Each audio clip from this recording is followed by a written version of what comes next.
suspecting foul play. They're thinking, the girls probably got lost, or they lost track of time, or their phones just ran out of batteries, or maybe they did get hurt and they can't move, but it's probably not that serious. They're creating scenarios in their head to.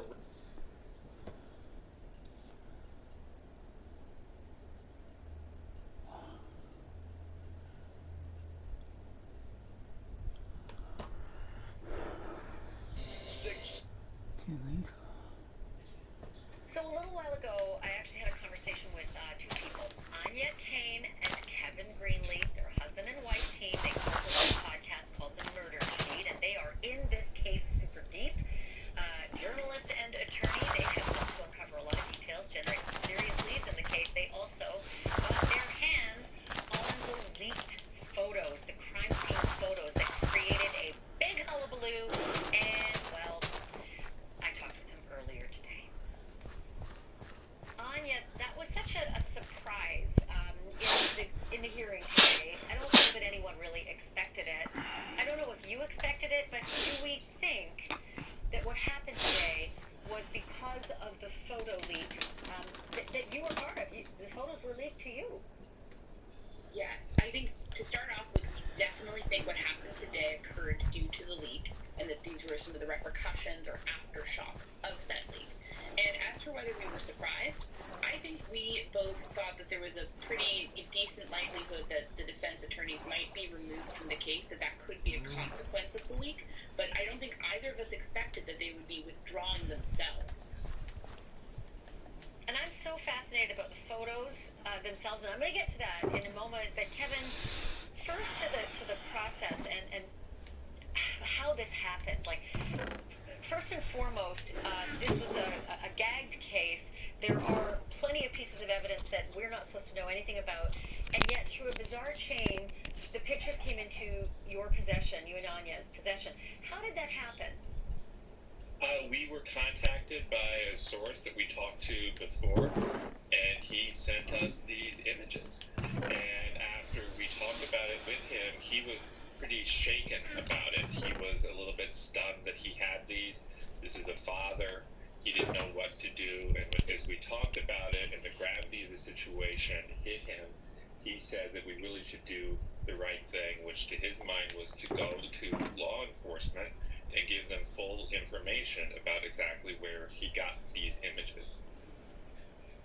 And then were you able to tell law enforcement where your source got his or her hands on the photos?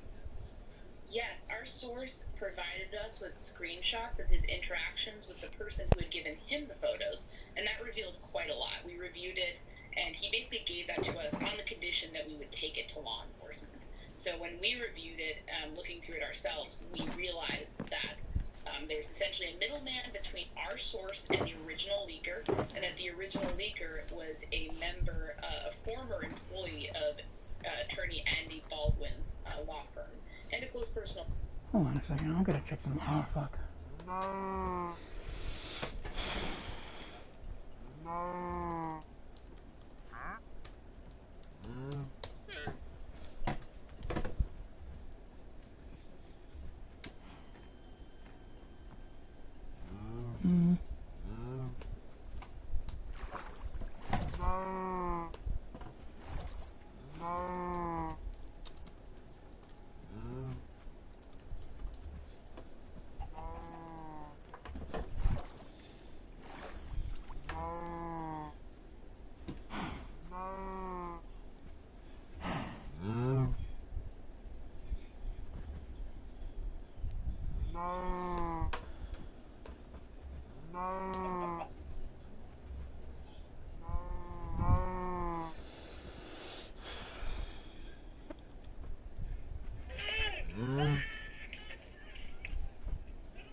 Come on, guys, like, comment, subscribe.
Extrapolate from what you saw, do you think it may have been an effort on behalf of the defense or someone who supports the defense, might not have been the law office, do you think it might have been an effort to promulgate this theory that, arose fairly recently, that this was an Odinistic cult, ritualistic sacrifice of children, etc., etc.? Do you think this was an effort to poison the jury?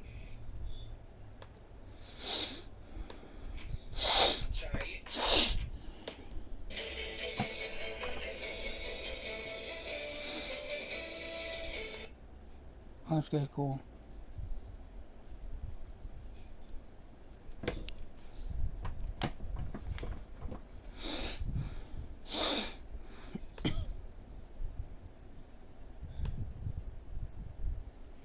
Got them from a friend of his who formerly worked for the defense firm in this case.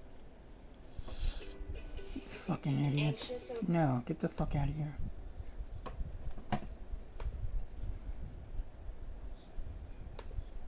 Idiot.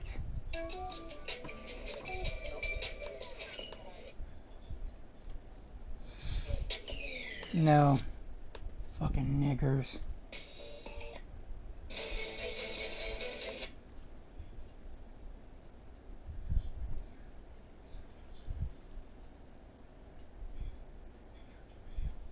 What the court wants to know is, was there a level of negligence here that former employee accessed these items, or is there another explanation? And do we know To him.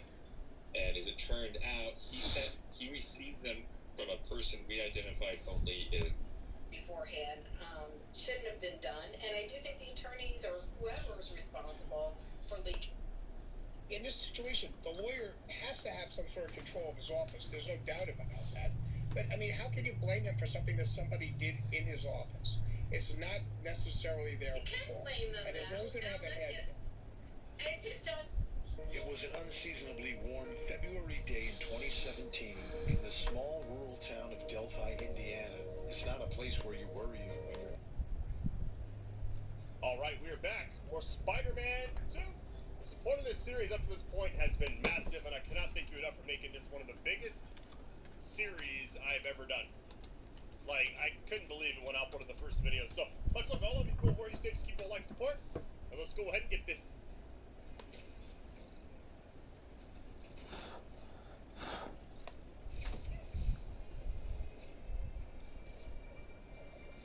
Friends of the Dedicast, I woke up today with one question on my mind. It was an unseasonably warm February day in 2017 in the small rural town of Delphi, Indiana. It's not a place where you worry when your teenage kids decide to go on an adventure. So when Abby Williams and her best friend Libby German decided to go on a hike near the Monon High Bridge in the middle of the day, no one thought it was dangerous. But when Libby and Abby did not show up when they were supposed to get picked up, their families began to worry, and they began to search. Then the next day, the worst news possible. The bodies of these two girls were found, both victims of murder. As the investigation progressed over 5 years, there were sketches of the suspect that looked like two different people. And there was video of the killer. Then, finally, an arrest of the accused murderer, Richard Allen. Now, Allen says he didn't do it, and he also alleges it was a group of Odinites who were actually responsible. White nationalists practicing an ancient Nordic religion. Today, a major development in the case as court TV cameras rolled inside the courtroom. Richard Allen was there, but without his attorneys. Tonight, we are live from the courthouse with this major shakeup in the case as we continue our investigation into the Delphi murders. I'm Vinny Politan. Thank you so much for joining us tonight here on Closing Arguments. Let's start here. Abby and Libby, they were two great kids. Two great kids who doing what kids do, right? You're good friends. You've got a day off from school. It's a little warmer than it's supposed to be. Hey, let's go for a hike. Let's go for a hike. Isn't that what we want our kids to do these days? Put your phones down. Go outside, get some fresh air, for goodness sake. And that's what they did. That's what they, and you should be able to do that. Children should be able to go outside and go for a walk. And you shouldn't have to worry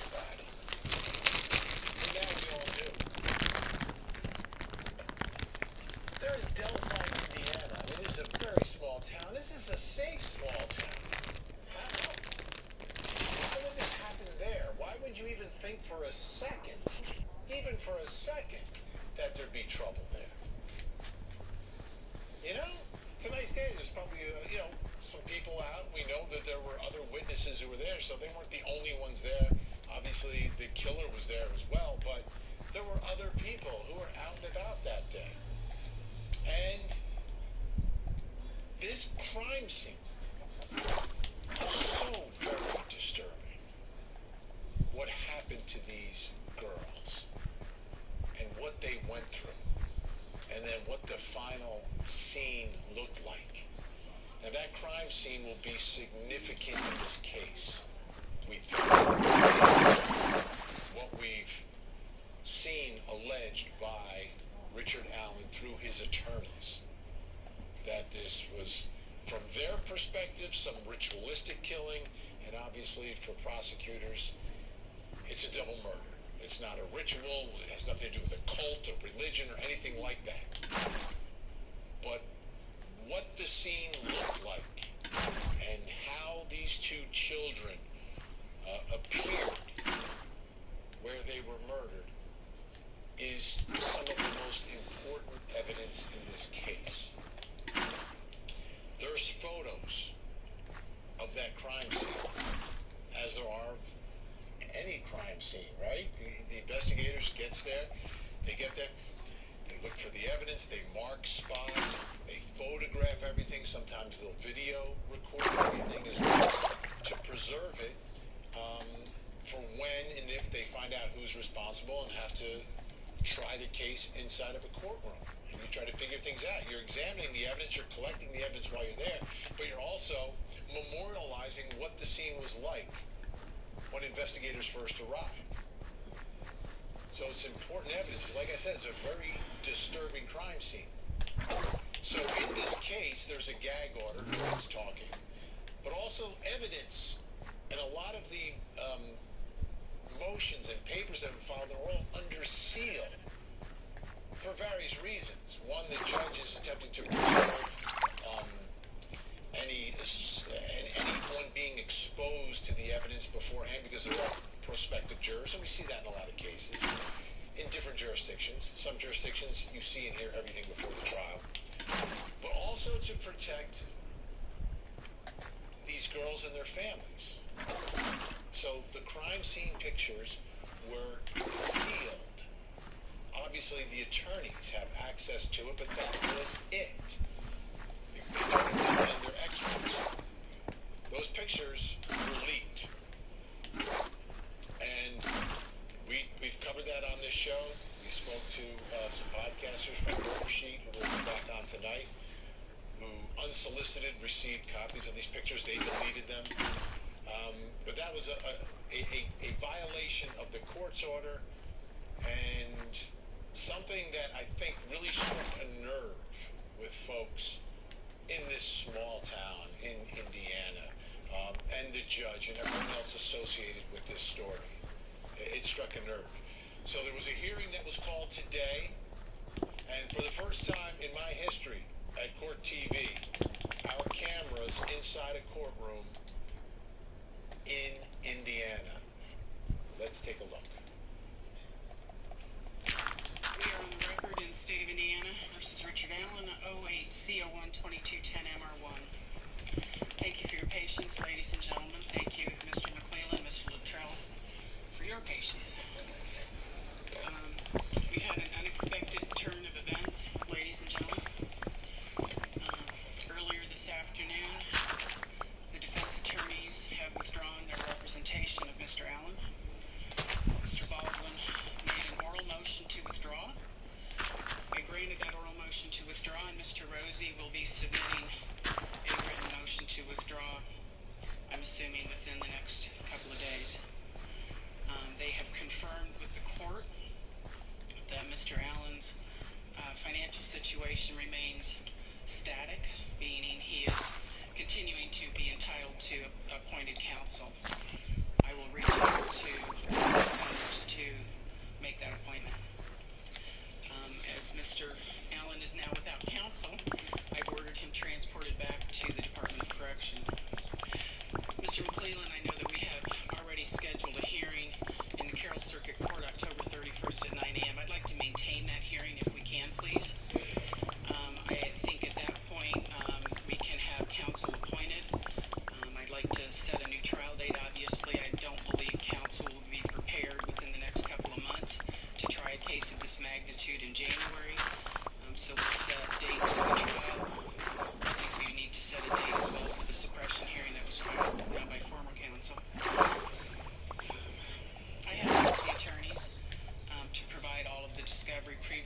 provided back to the state of Indiana.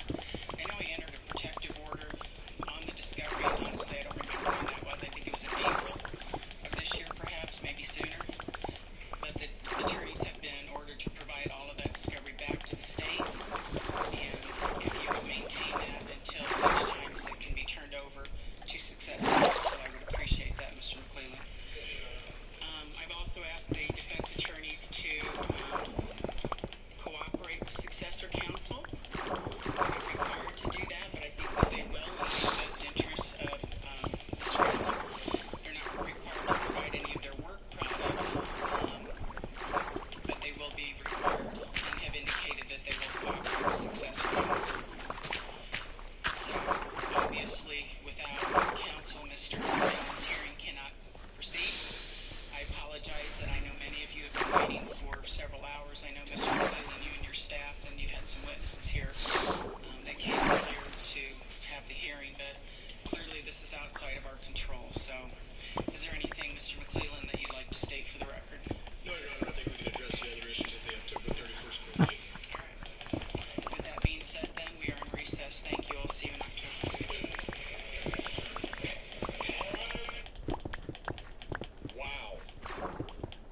Wow. This trial was scheduled for January. It was ramping up. We were getting ready to go. And the families who've been waiting so long for justice were getting ready to go.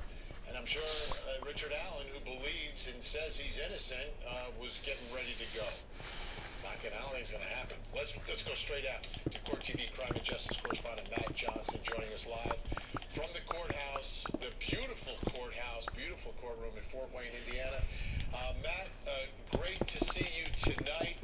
Let me ask you the question that's on everyone's mind tonight. This withdrawal of the defense team, did it have anything to do, with the leaked crime scene photos?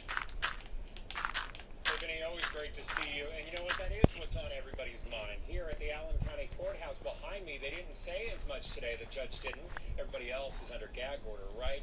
But you can kind of connect the dots here because this comes on the heels of those leaked crime scene photos, and then this unplanned hearing was scheduled. All parties required to be here within days, and then this happened today. But before the defense for Richard Allen recused himself or withdrew, defense attorney Andrew Baldwin hired an attorney himself who filed a motion talking about possible disqualification or sanctions, talking about what happened in his office, right? They write this, quote, Attorney Baldwin did nothing wrong. He was snookered and abused. This issue before the court is a horrible tragedy created by persons not related to the defense of Mr. Allen. There were 3 disseminators, one of which committed suicide after a law enforcement investigation began. Goes on to say this, Mr. Baldwin trusted a friend to respect his office space. He was betrayed. Since that transgression, Mr. Baldwin has kept all Delphi-related items locked in a room or a locked fireproof file cabinet. Now, this motion was filed, you would think, to argue that he wanted to stay on the case, that he remedied the problem. This all taking place, we think, earlier today, which could have been the reason why this hearing was delayed in the first place. At 2 o'clock, we had the prosecutors there, we had potential witnesses, we had family drive up from Delphi. Everybody was in place, but there was this huge delay. We never actually did see the defense attorneys or Mr. Allen there in court today. So that's probably what was being discussed, their resignation, before the judge walked in. And I mean, from what we've seen from these defense attorneys, they were all in on this defense. I mean, they were passionate, and it seems that they truly believe that Richard Allen is 100% innocent in all of this, and we're fully invested in trying this case. You idiot. Absolutely. They were all in. Remember, they were under gag order right away, but they were fighting vigorously to defend their client that they said early on was innocent of all of these charges. And then it was that flurry of motions Vinny, that you've gone in depth in. Allegations of Odinism, that this is a cover-up, that there were other people involved, that it wasn't investigated properly, and then they were calling for the Franks hearing because they were saying his rights were violated, that the law enforcement lied to get the search warrant into the home, so that means the gun and everything else that was confiscated should be thrown out of evidence. I mean, they've really fought hard for their client. Okay, so our camera's in the courtroom in Indiana for the first time, and I think that's a great move. And this is a great example of why. Because in a case like this where there's allegations of conspiracies and defense attorneys disappear, if you don't have cameras in the courtroom to show the world why this is happening and what's on the record, then people are going to wonder what's really going on. With that said, who was in court today? Well, you know, we lined up for hours.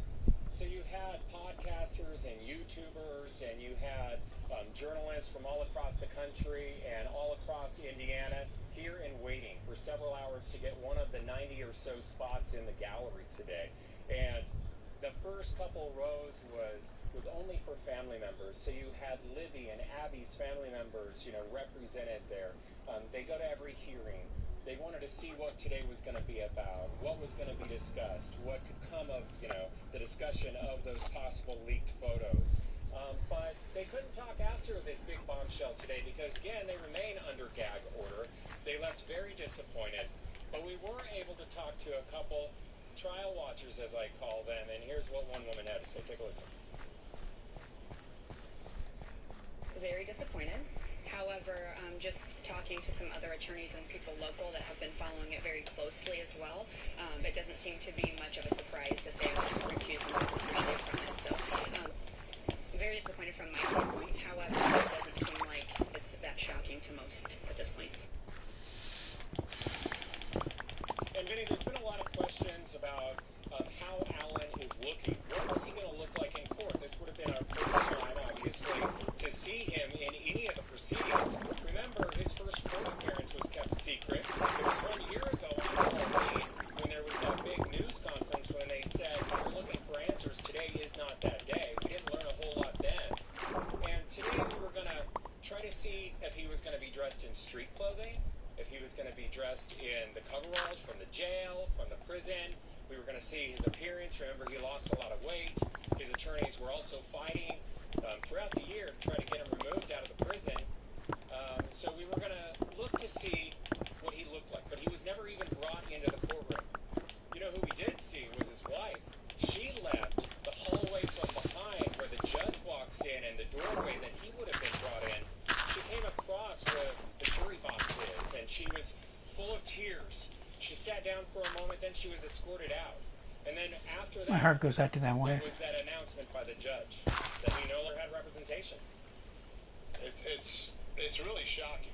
I mean, I don't know what his relationship was like with his attorneys, but my guess is I think he probably really liked those attorneys because of how hard they were fighting for him. And I'm wondering what he's thinking tonight about all of this. So let's take a look at what's next now. Like, we had a trial scheduled for January 8th, right after the new year. First big trial of 2024. Do we know what's next now? What's going to happen? How all this is going to play out? We don't, but what we do know, the trial date, you can just forget it. That is not going to happen, and the judge said as much today. She said, I don't think that whoever is assigned to this case, to this defense, is going to get up to speed with all of the discovery that they're going to have to read into and do their own defense work. So she says I want to do this in a way that there's like a bridge that goes over on October 31st, and that'll be in Carroll County, where most of the proceedings have been. Remember, the judge in that glass ceiling. And she makes the trip down there, but this was an emergency hearing of sorts, so it was in her own jurisdiction here at this courthouse in Allen County. So there will be that hearing, and that still could be the suppression hearing, which we think could be the Franks hearing, where whoever the defense counsel is could choose to still challenge the search warrant in all of this, Vinny. Yeah, it'll be interesting to see how they handle that, because you got new attorneys coming in. They may see things a little differently. They may pick up on things that the other side didn't pick up on, or they may disagree with some legal arguments that have been made, but we'll see how it all plays out. Wow. Big news tonight. Matt Johnson there delivering it all. We'll check back in with you in a little bit. Let's bring in our guests. Joining us tonight, Indianapolis, Indiana, hosts of the Murder Sheet podcast, Anya Kane and Kevin Greenlee. Also with us in Los Angeles, California, senior reporter for DailyMail.com, host of Daily Mail Crime on TikTok, and victim advocate for Project Cold Case, Caitlin Becker. And finally, in Chicago, Illinois, criminal defense attorney, host of the Defense Diaries, who was also in court today, Bob Motta, as was Anya and Kevin as well. All right, Kevin and Anya, I'll begin with you. We had you on this show. You tracked how all this happened. You said it looks like it came from the defense. It seems like the defense conceded that in the papers that they filed. You also said, Kevin, I remember very specifically, they could get disqualified for this. And I was shocked. But you were right. Your thoughts and Anya's thoughts about what happened today. Well, I think ultimately I wasn't surprised that at the end of the day, these attorneys were off this case, considering the gravity of what occurred. But what did surprise me, even shocked me, was that they chose to go on their own. Earlier that morning, Andy Baldwin, one of the attorneys in this case, actually hired a criminal defense attorney to represent himself and to fight to stay on this case. So it's unclear to me what made him change his mind and just walk away.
Oh.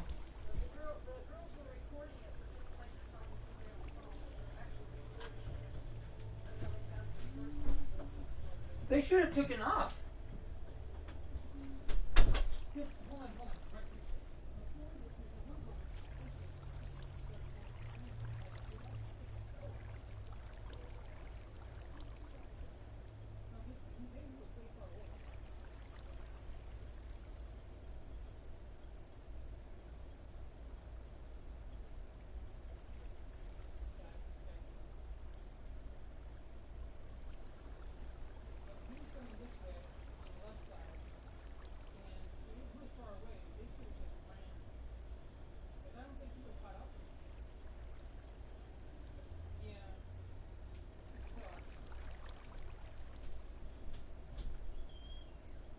You know who I think solved that?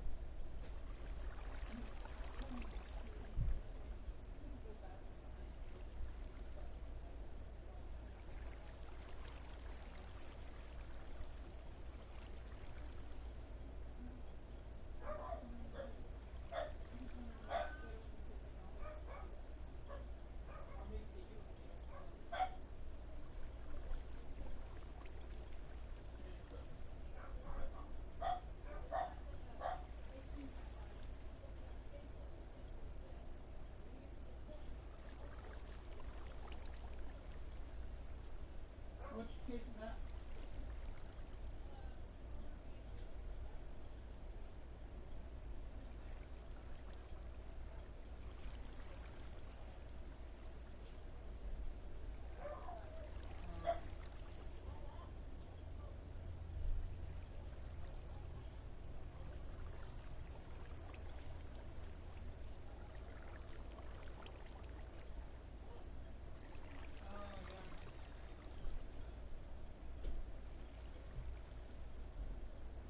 Say what? Oh, yeah.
good actor Tom Atkinson or Tom Patterson or something.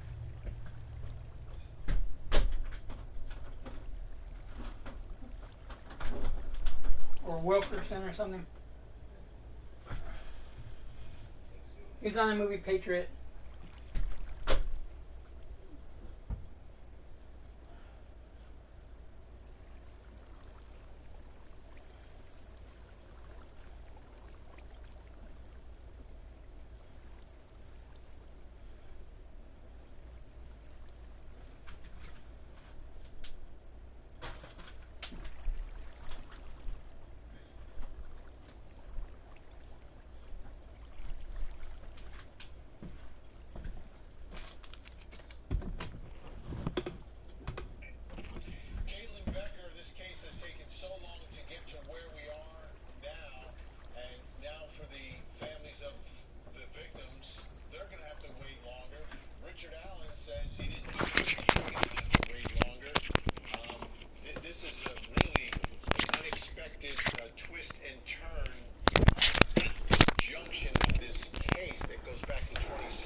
You fucking retarded cunts.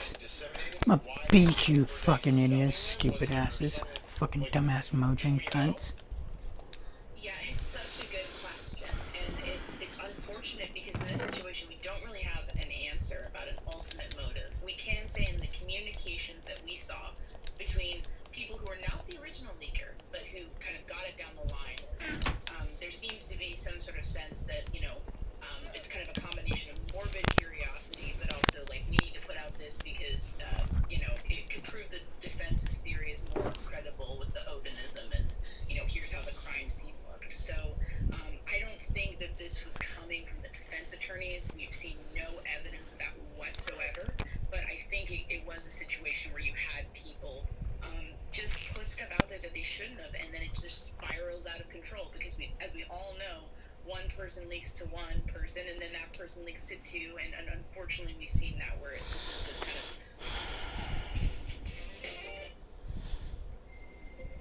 For more than 5 years, it was a mystery, an unsolved case with many leads, suspicious characters, and so many rumors. Investigators released very little information, but journalists, podcasters, and true crime followers all speculated on what happened to best friends Abby Williams and Libby German, two teenage girls living in the small rural community of Delphi, Indiana, a town with just 3,000 residents. On February 13, 2017, the girls had a day off from school, and they decided to go on an outdoor adventure. They were dropped off near the Monon High Bridge, and that's where their bodies were found the next day.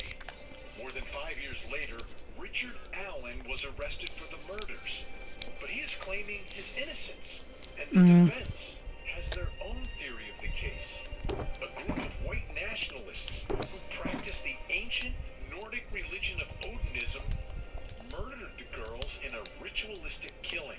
They also claim the reach of these local Odinists goes all the way to the prison where he is being held.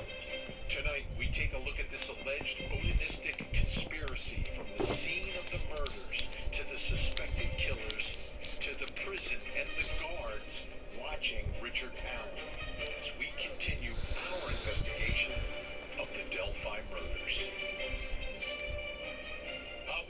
Valentin, thank you so much for joining us tonight here on Closing Arguments as we take a lot of time to take a look at the Delphi murders. Now, there's two ways of looking at what we're going to do this hour.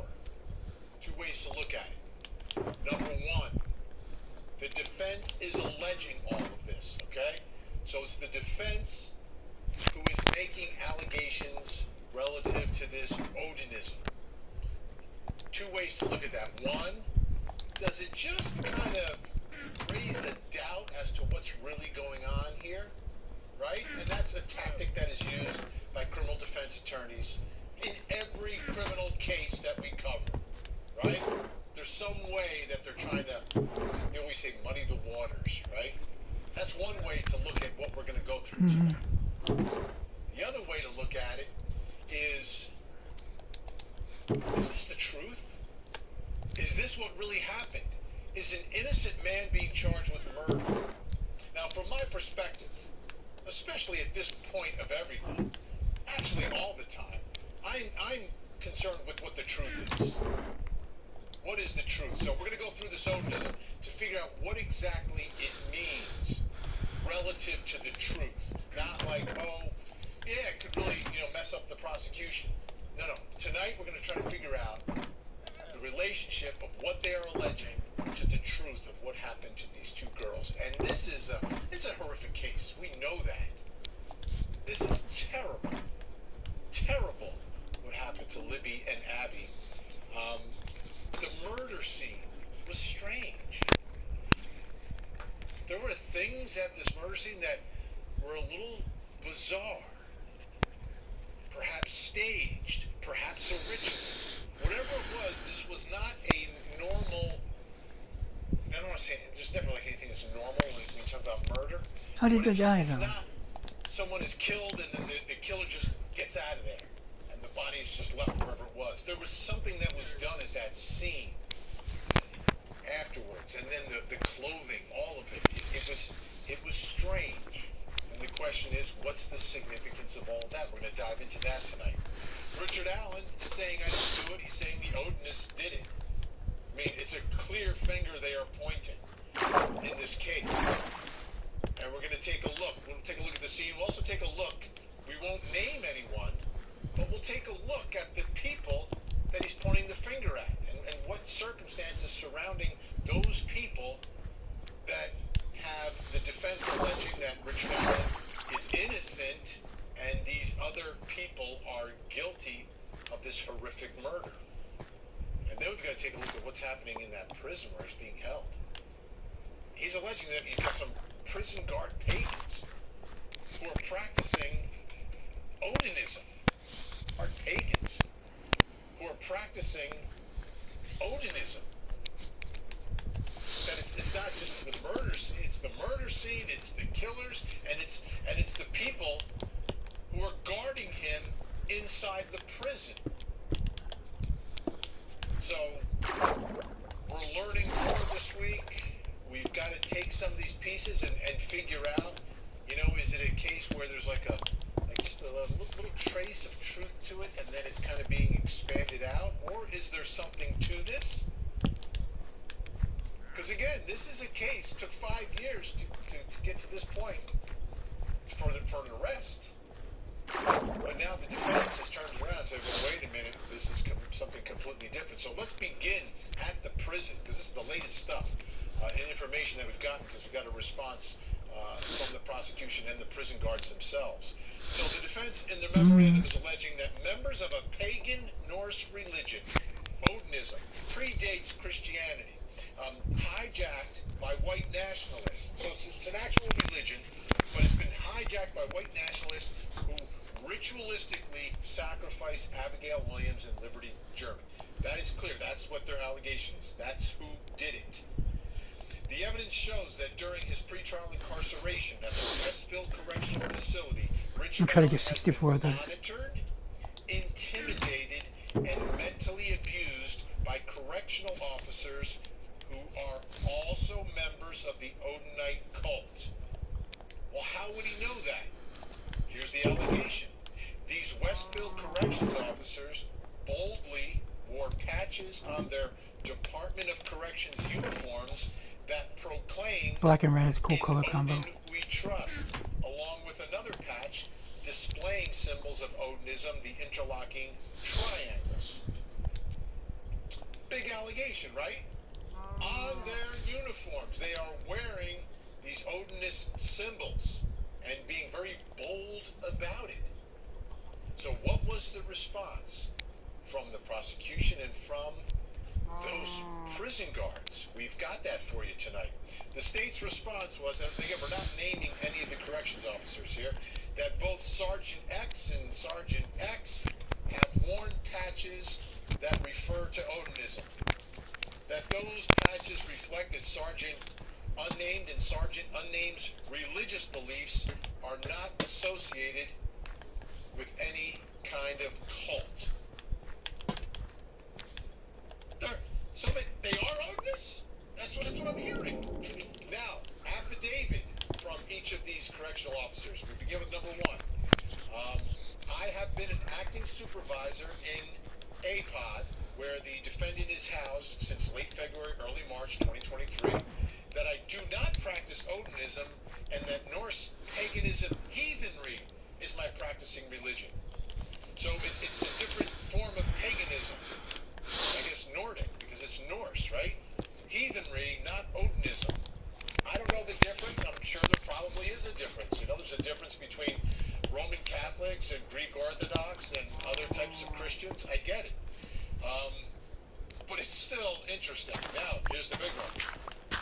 I do wear patches on my uniform that identify me as someone who practices Norse paganism heathenry.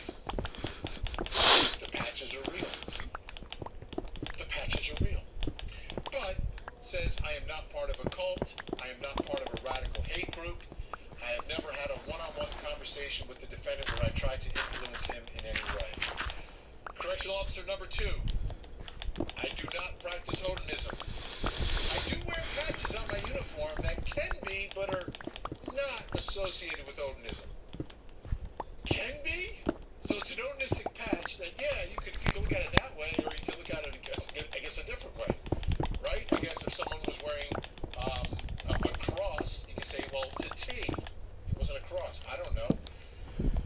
That the patches pay the utmost respect to my religious higher power, the same way a Christian person would wear a cross. There you go. Okay. How about that, folks? How about that? Let's bring in my guests. Joining me tonight in Indianapolis, Indiana, hosts of the Murder Sheet podcast. Make sure you download tonight. Anya Kane and Kevin Greenlee. And in Salt Lake City, Utah, I saw him shaking his head. Retired police commander, host of the Profiling Evil podcast, also an expert on religious cults. Mike King is with us. All right. Oh, you I'll get to fucker. you in a second, Mike, because I know you got a lot to say about this. All right, Anya and Kevin, so this was the week where we had the response, and am I reading anything wrong, and do you have more information that it seems these guards, two of these guards, were wearing patches associated, whether directly or loosely, or could be interpreted as Odinism? Yeah, so it's interesting, and we've learned a lot about heathenry and paganism since all this came out. But heathenry is a blanket term that refers to people who believe in the Germanic gods of old, the Norse gods of old. And that includes people who are not racist, they're not in cults, they're just normal people like you and I, like just like how I'm a Roman Catholic, right? And that's their religion, nothing wrong with that. Odinism refers to a slice of that community that takes that and is white supremacist, they're linked to prison gangs. So basically calling all people who are heathens Odinists is a bit like calling all Mormons or people of the Church of the Latter-day Saints, affiliating them with followers of Warren Jeffs, who runs a polygamous cult that targeted young children. So it's kind of like the defense is painting with a very, very broad brush when they refer to basically all symbols associated with heathenry as being directly linked to Odinism, if that makes sense. Yes, it does. It does. And we've been saying from the beginning, freedom of religion in this country. You can practice whatever you want. I mean, this religion predates Christianity. It's been around a long, long time. But how common practice it? Because before this, I'll be honest, never heard of it. Don't have any friends who have ever discussed it with me if they practice it or if they know people that practice it. In all your research, you're finding that it's more common than we might think? I think it's interesting because we've definitely found and heard from a lot of pagans and heathens who've reached out to us saying, I in no way am involved with child murder or child sacrifice. That's not what me and my fellow members of the faith are about.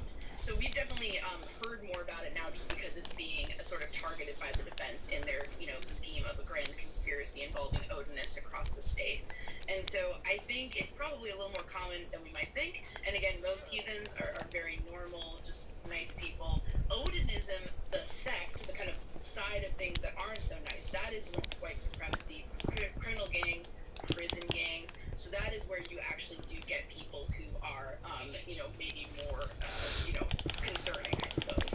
Right, and that's where the defense says that it's been hijacked by white nationalists, which would be folks in prison. And the question is that where these prison guards are, or are they on the other side of this? All right, Mike King, when this all came down, we were like, there's no way that you're allowed to wear these patches if you're a prison guard. Like, you wouldn't be able to wear, whether it's the Star of David or something that would show that you're a Christian, a cross, Jesus. I don't think you would do that in your actual, but apparently it was permitted.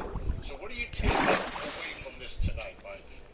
That once again, expect the unexpected in these kinds of cases that we look at on Court TV, Vinny. I mean, I was one who stood up on your show and said, I don't believe it. And I'm still scratching my head thinking, who made the rule that allowed that kind of whackery to happen? There's a thing called separation of church and state. Jesus, The inmate deserves to know that this is a fair and impartial system. The people working in that system need to know that I don't have to share what my favorite kind of brownie is or anything else. I need to go and do a job of ensuring that inmates remain in a facility, that they're given opportunity to grow and develop and hopefully get better, but that we protect the community from them when they're in there. And I'm just so disappointed in the fact that they were allowed to do that. And hopefully when that rule came down and they pulled those off of their uniforms, somebody did a serious relook at what a uniform should look like. And Anya and Kevin, the warden permitted it, right? It wasn't like these were rogue officers who were breaking rules there. This was actually permitted. Yes, it was permitted.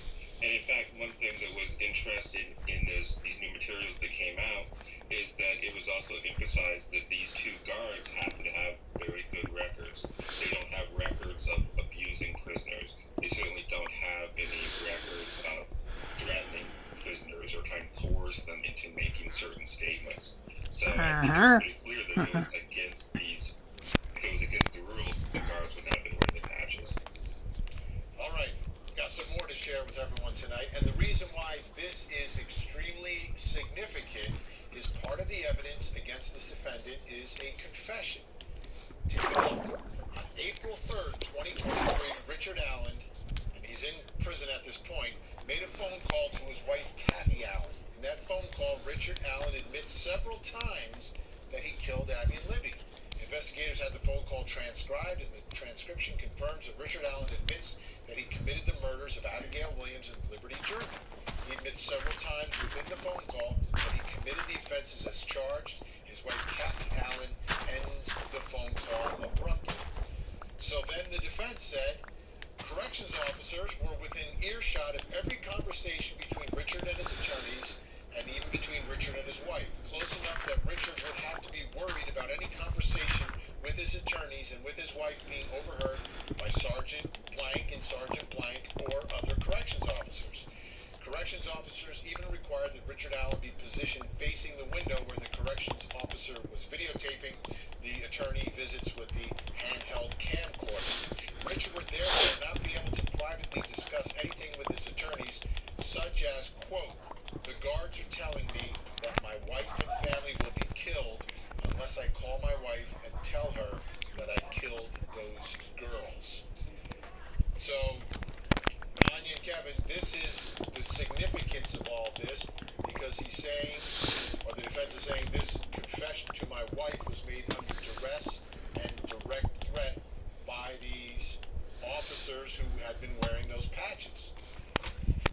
Yeah, I think the most telling thing about that page is the associated footnote, number 15, in which the defense attorneys make it clear that he never said any of these guys never intended to kill his wife in exchange for confession. You know, it could have happened. It was basically speculation on the part of attorneys. Allen, it was basically speculation on the part of Allen. It is by the prosecution in these filings. They have these guards giving sworn affidavits under penalty of perjury, strongly asserting that they never made any threats to Richard Allen, never tried to coerce Richard Allen into making any statement. Yeah, that's where the memo gets a little conspiratorial, in my opinion, but it's definitely an interesting strategy. Oh, it's a strategy, but you have to have a good faith belief if you're going to allege that in court. You can't drop footnotes in court. I don't think. So, Mike, so we this is an important piece of evidence for the prosecution, because this is a case that, you know, directly linking this defendant. The obvious way you link a defendant to a crime is through a confession, and the jury has to believe that this confession is not coerced, that it was voluntary. What are your thoughts about everything that's going on allegedly in this prison and him making this call? Does it have the ring of truth to you that he would confess to his wife?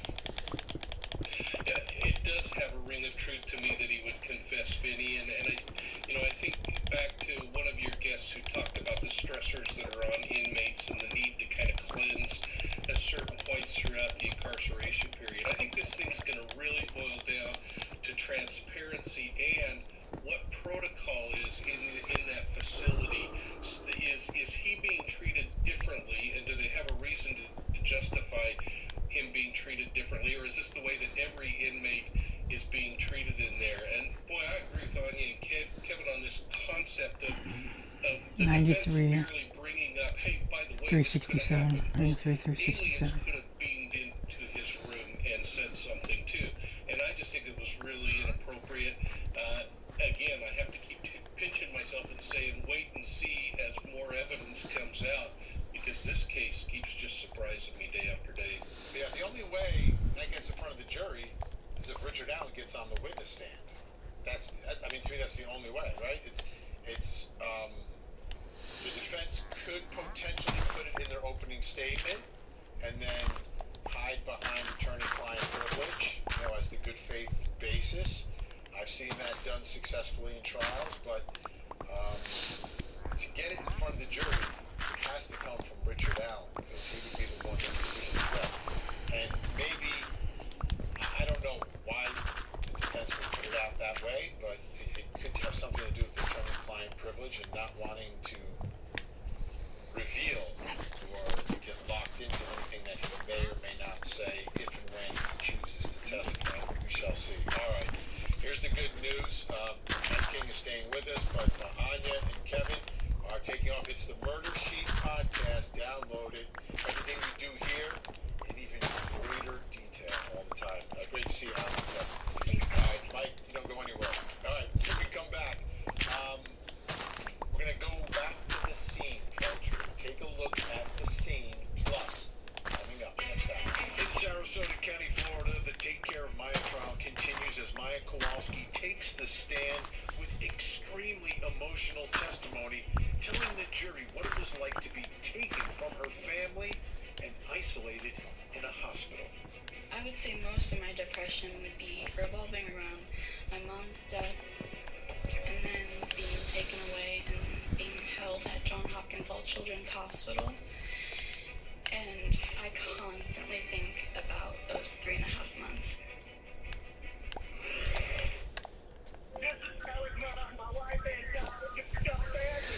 On the premiere episode of an all-new Court TV True Crime series, this case was unlike a normal murder case.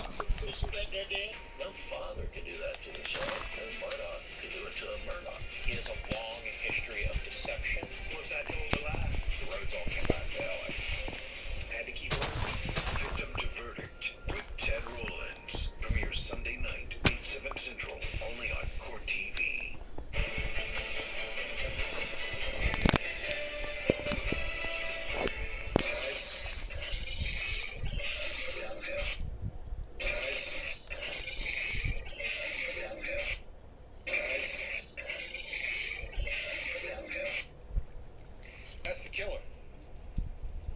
killer. Now, did he act alone? Did he act with others? Or is it not the killer? Is it Richard Allen? This case has really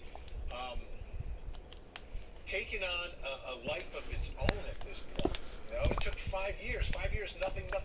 Now we've got all these different things happening at once. So let's get to the scene of the crime.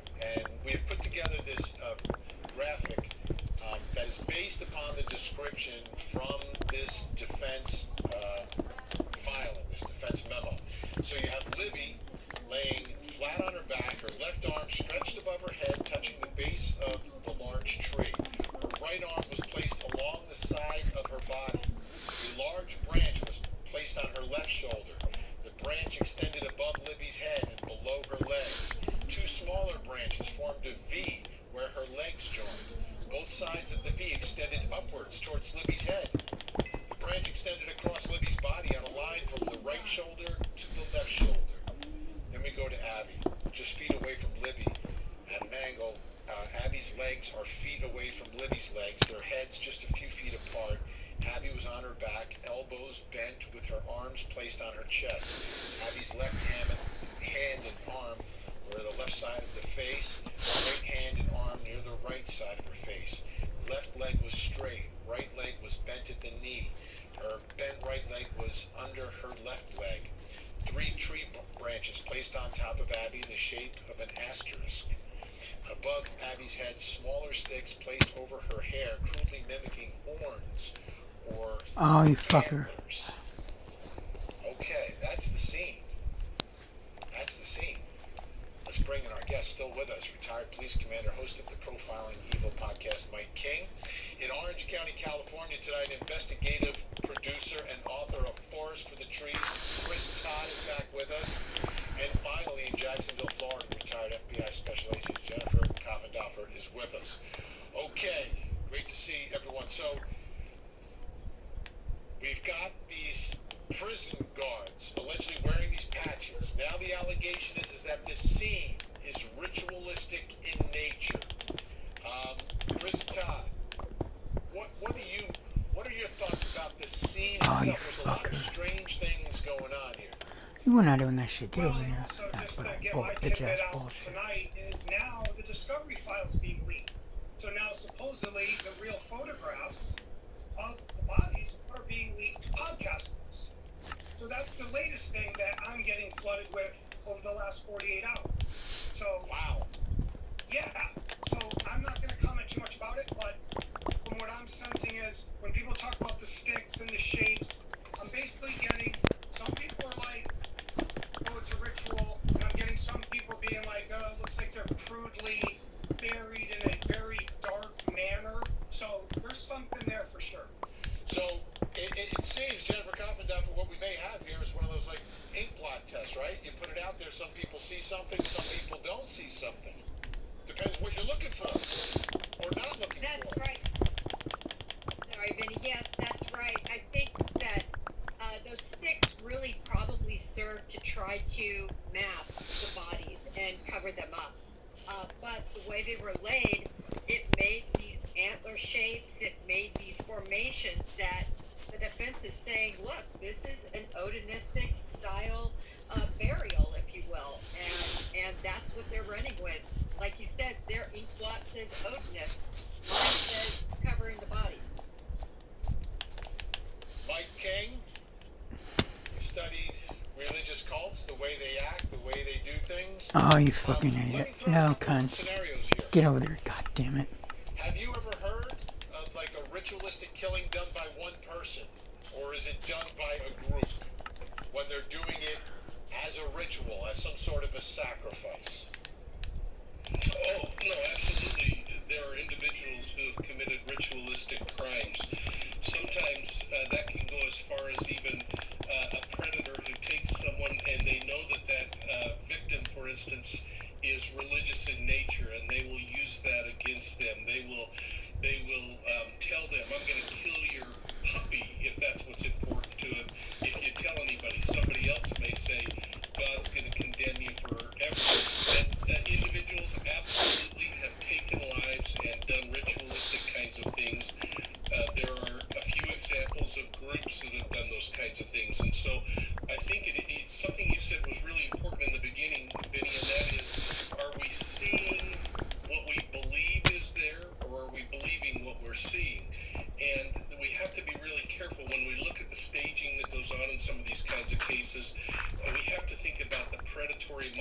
as an individual goes from an organized offender into this disorganized state that many offenders do when the crime scene starts to get out of control.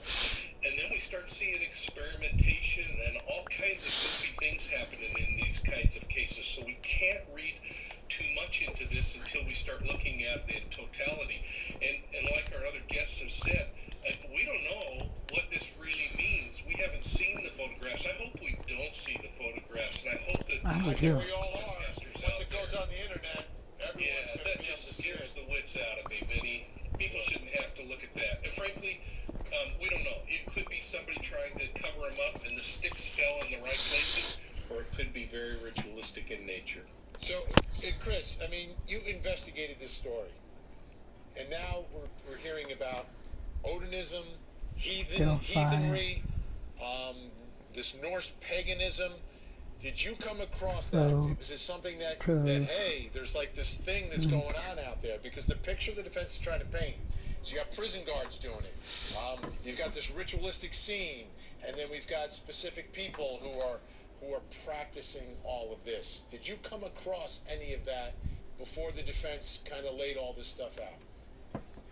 Very early on, a lot of the hardcore Delphi people were talking about that, but this is a whole new ballgame. This is another world Girls look where they're familiar bringing for in the some prison reason. guards and the patches and Odinism, and so it was talked about this rune on the tree, and now that picture's online of the blood, and so it was, but now it's like mainstream. And I really feel, I smell some desperation by Richard Allen and his defense team. And if I was Richard, I wouldn't be happy with what they're doing, and I wouldn't be happy with what Richard's doing either. I think it's kind of a mess right now with what's going on with them. You know, trying to blame other people. You know, when there were some serious suspects very early on, now we're going into a patsy. The guards are coercing him. It's kind of like spinning out of control. That's what I feel. I know people, you know.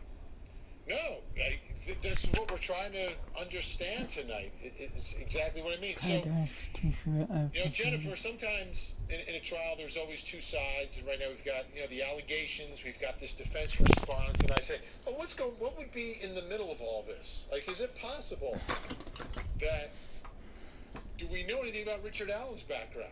Is it possible that he's an Odinist? Like, is that in play here?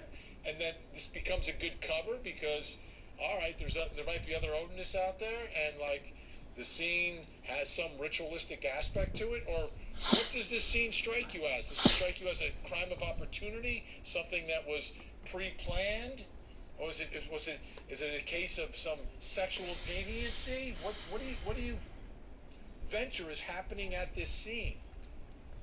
Well, it's always never made sense that Richard Allen just happened upon these two ladies, these young ladies, and he was prepared.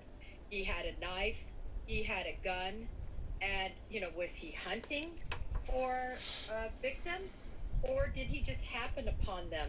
None of this really makes much sense, but I will say, with those patches being identified and those individuals saying, yes, you know, they're Odinistic type patches, that puts some meat on the bone to me for the defense, from the standpoint of a lot of people thought there's no way prison guards have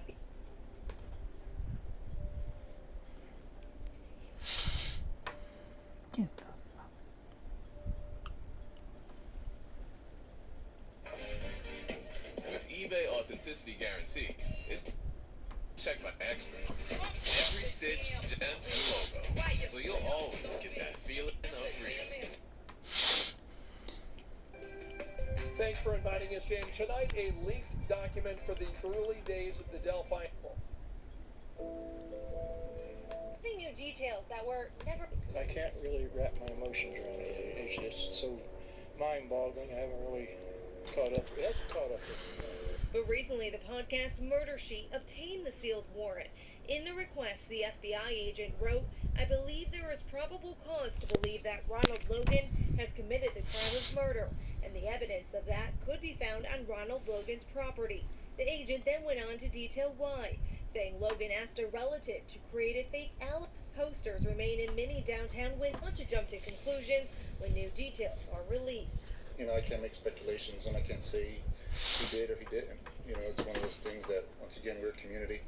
You know, we try to stick together as much as possible. The leaked document says the community. It starts with Abby on the 22nd of 2017, which leads Again, speculating and is not charged in this Delphi.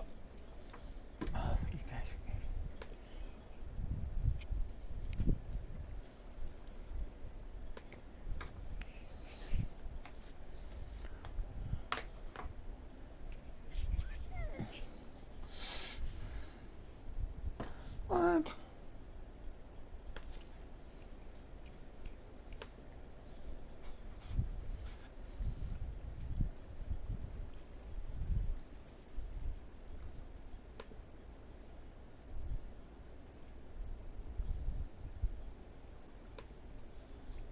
Hello, my friends. Happy Monday. So there is an explosive update today. I couldn't wait till I got home to tell you guys regarding the Delphi murder case.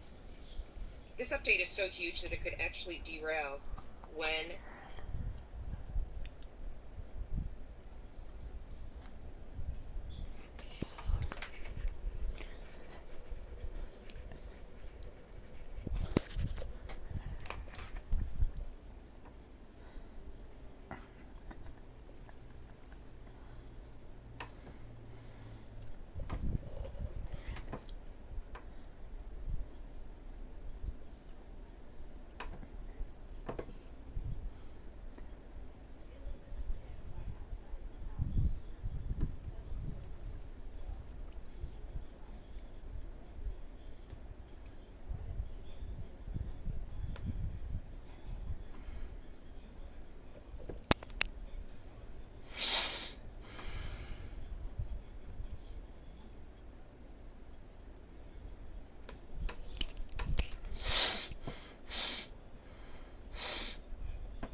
Andrew wanted to make a splash at this year's polar plunge.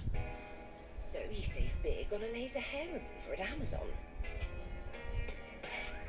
And now he's debuting what he calls the Flying Dutchman. Smooth move, Andrew.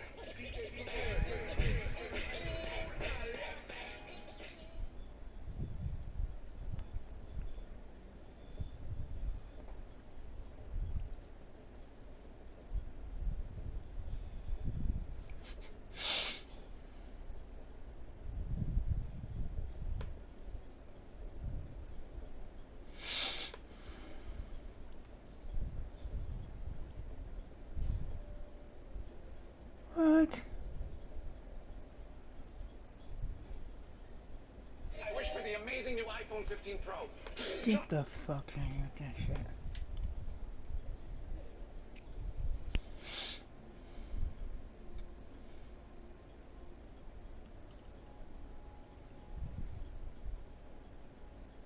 My most important kitchen tool? My brain. So I choose new Nariva Ultra. Like some others, it supports 7 brain health indicators, including mental alertness, from 1 serving to help keep me sharp. Try new Nariva Ultra. Think bigger.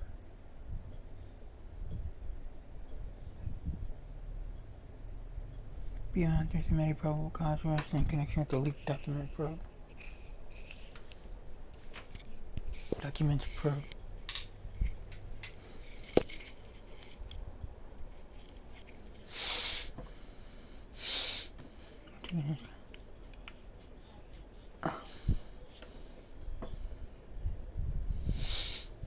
Classified U.S. intelligence documents that authorities believe were leaked in a Discord channel by a member of the... Oh, fuck.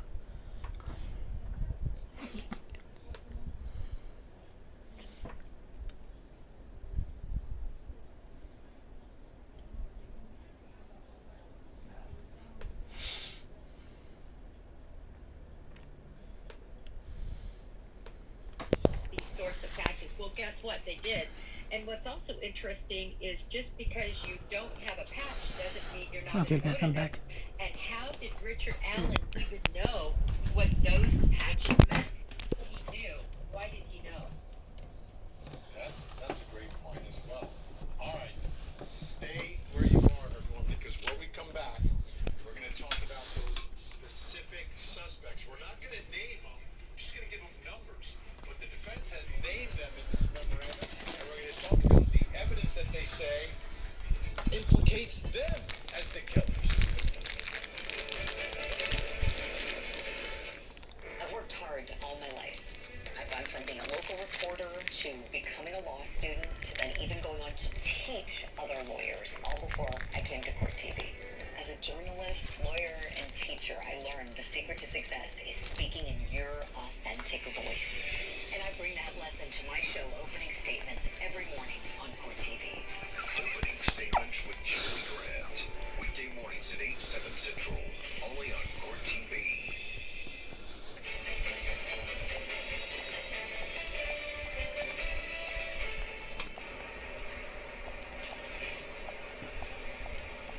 Richard Allen, you child murderer! Why did you do it? Shame on you! Shame on you, Richard! That's kind of ignorant. You don't know for a fact. There's Richard Allen. Now, again, we're going through what the defense is saying here, and I said two approaches to this. Is this something that could muddy the waters at trial, or is this the actual truth? Richard Allen is innocent, and somebody else did it. Let's get to who they are pointing their fingers at. As always, we are not naming the names. We're giving these suspects that the defense is pointing at numbers. So let's take a look. This is from the defense. This is from the actual Odin report that was done by investigators in the case. Person one's son was dating Abby Williams at the time of the murders.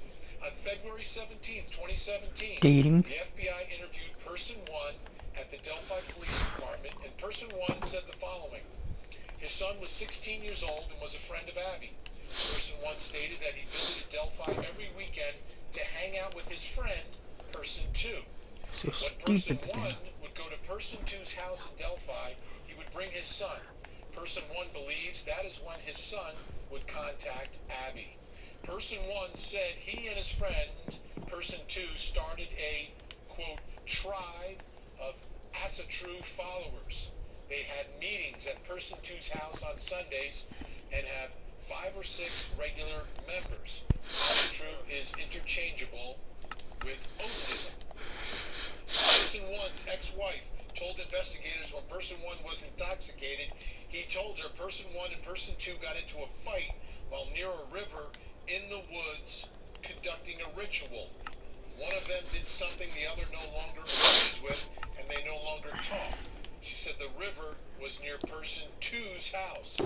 The friendship between person one and person two appeared to end around February 13th, 2017. That's the day of the abduction and murder.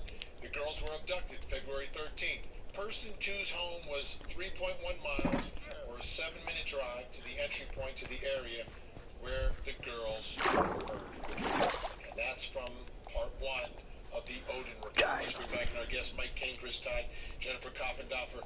Chris, your thoughts about person one and person two here? Again, more of these pagan, Odinist heathens in Indiana.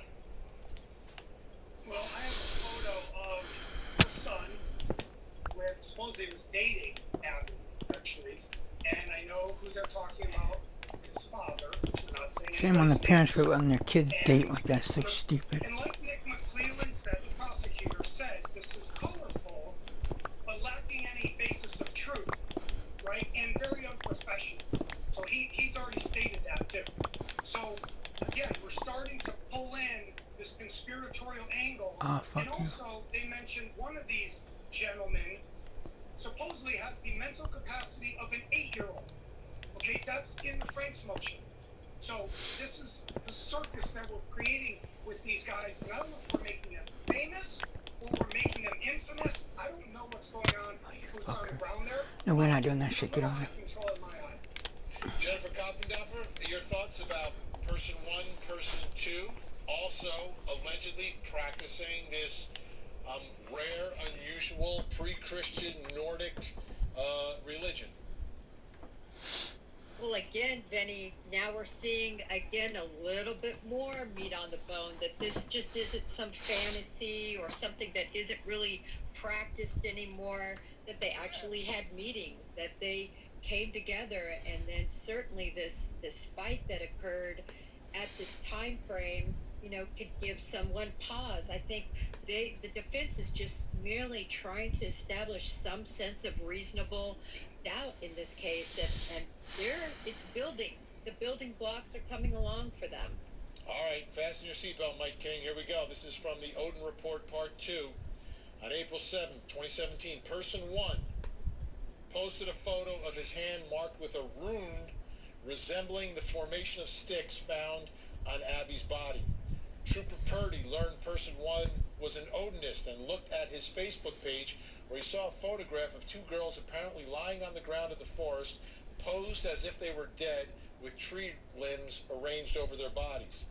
Person 1 created a creepy painting of a man believed to be Odin hanging upside down from a tree with his legs posed similar to Abby's at the crime scene.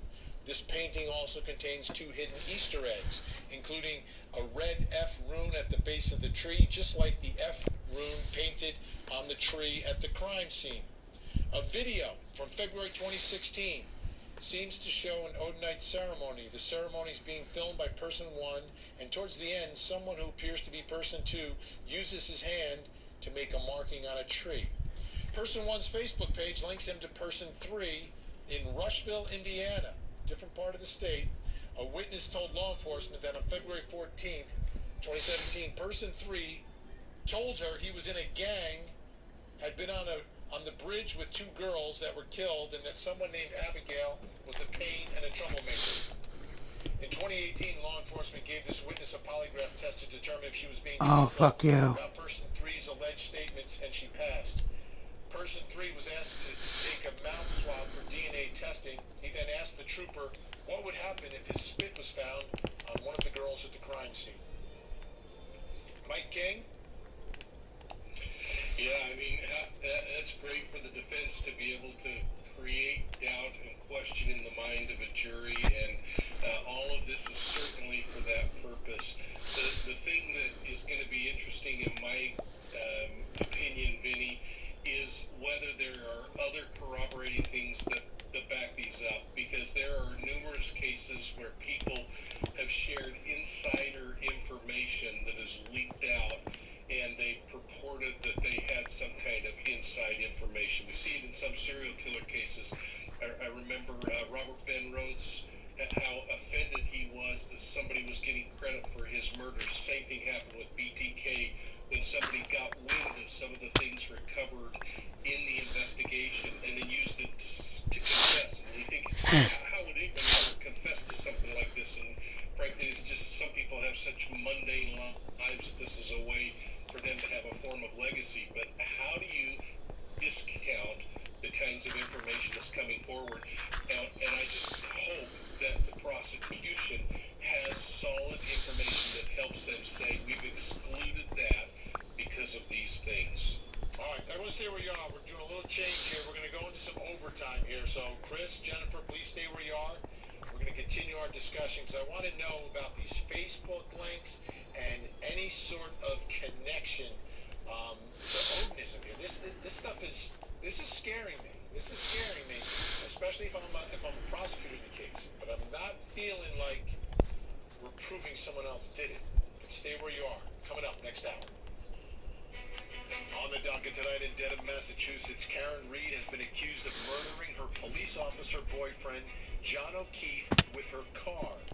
She claims it's a police conspiracy, and a local video blogger known as Turtle Boy has been leading huge protests at the courthouse. And now, Turtle Boy has been arrested. Let's talk about the difference between the way Karen Reed was raised and the way Colin Albert was raised. Let's just talk about that, how we got here. Because one of those people is charged with murder, and the other is not. And one of those people committed a murder, and the other did not.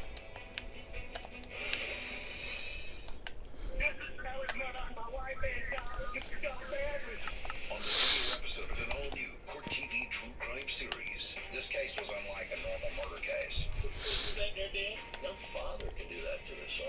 No Murdoch can do it to a Murdoch. He has a long history of deception. Once I told the lie, the roads all came back to LA. Had to keep running. Victim to Verdict with Ted Rollins. Premieres Sunday night, 8/7 Central, only on Court TV.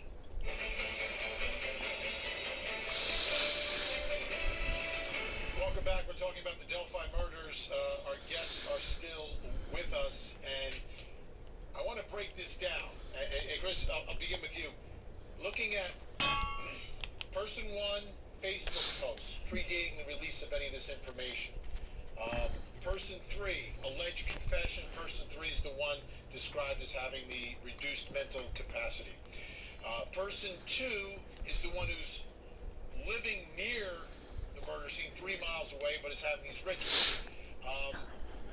Is there a grain of truth to these allegations that you came across? Let's begin with those Facebook posts. And this will fit.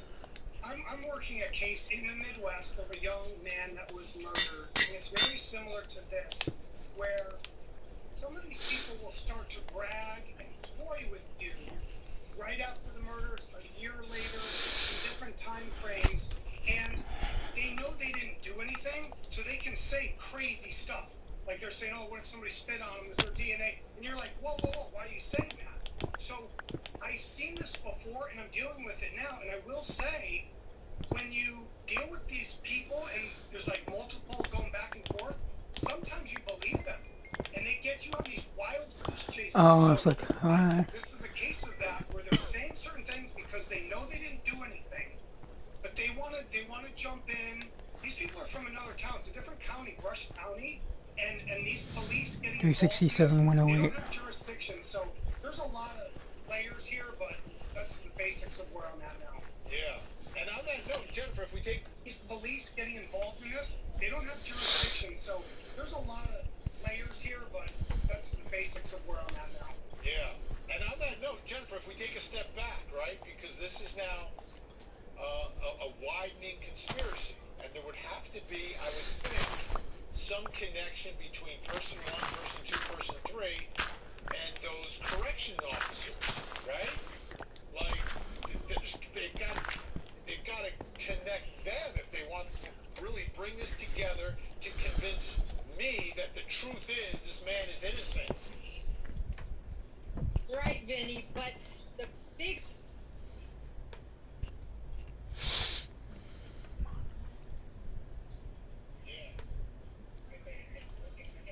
If someone paused, I think the defense is just merely...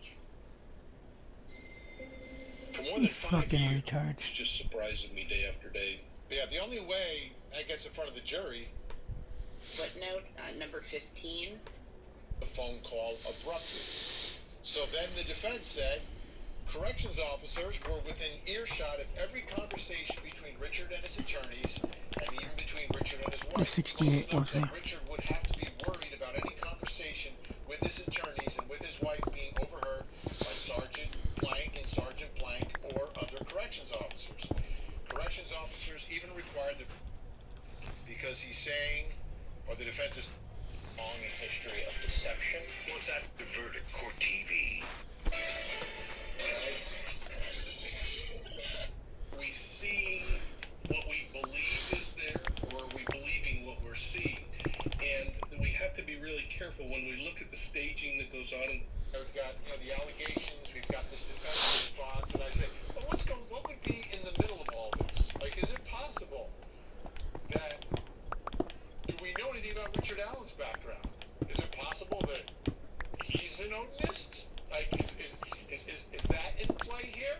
And then this becomes a good cover because, all right, there might be other Odinists out there, and like the scene has some ritualistic aspect to it, or what does this scene strike you as? Does it strike you as a crime of opportunity, something that was pre-planned?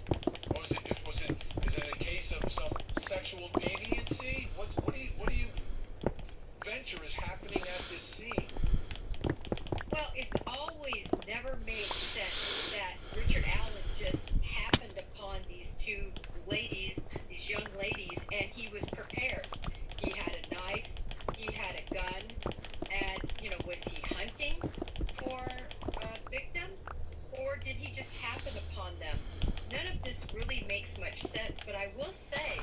fucking idiot. You're lucky.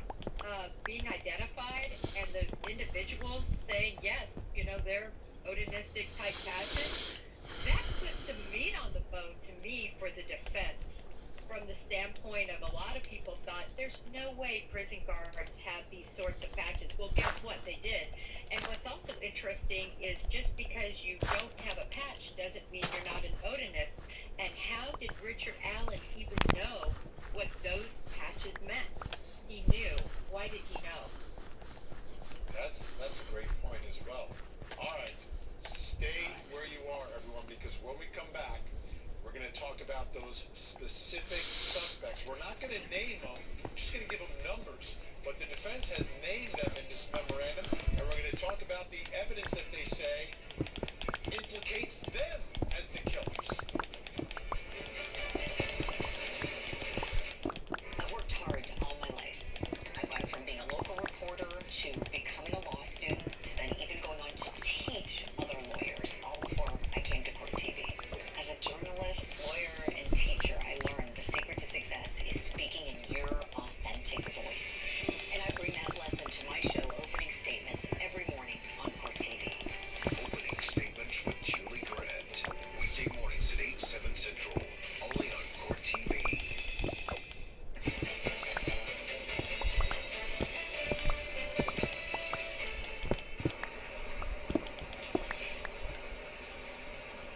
Richard Allen, you child murderer!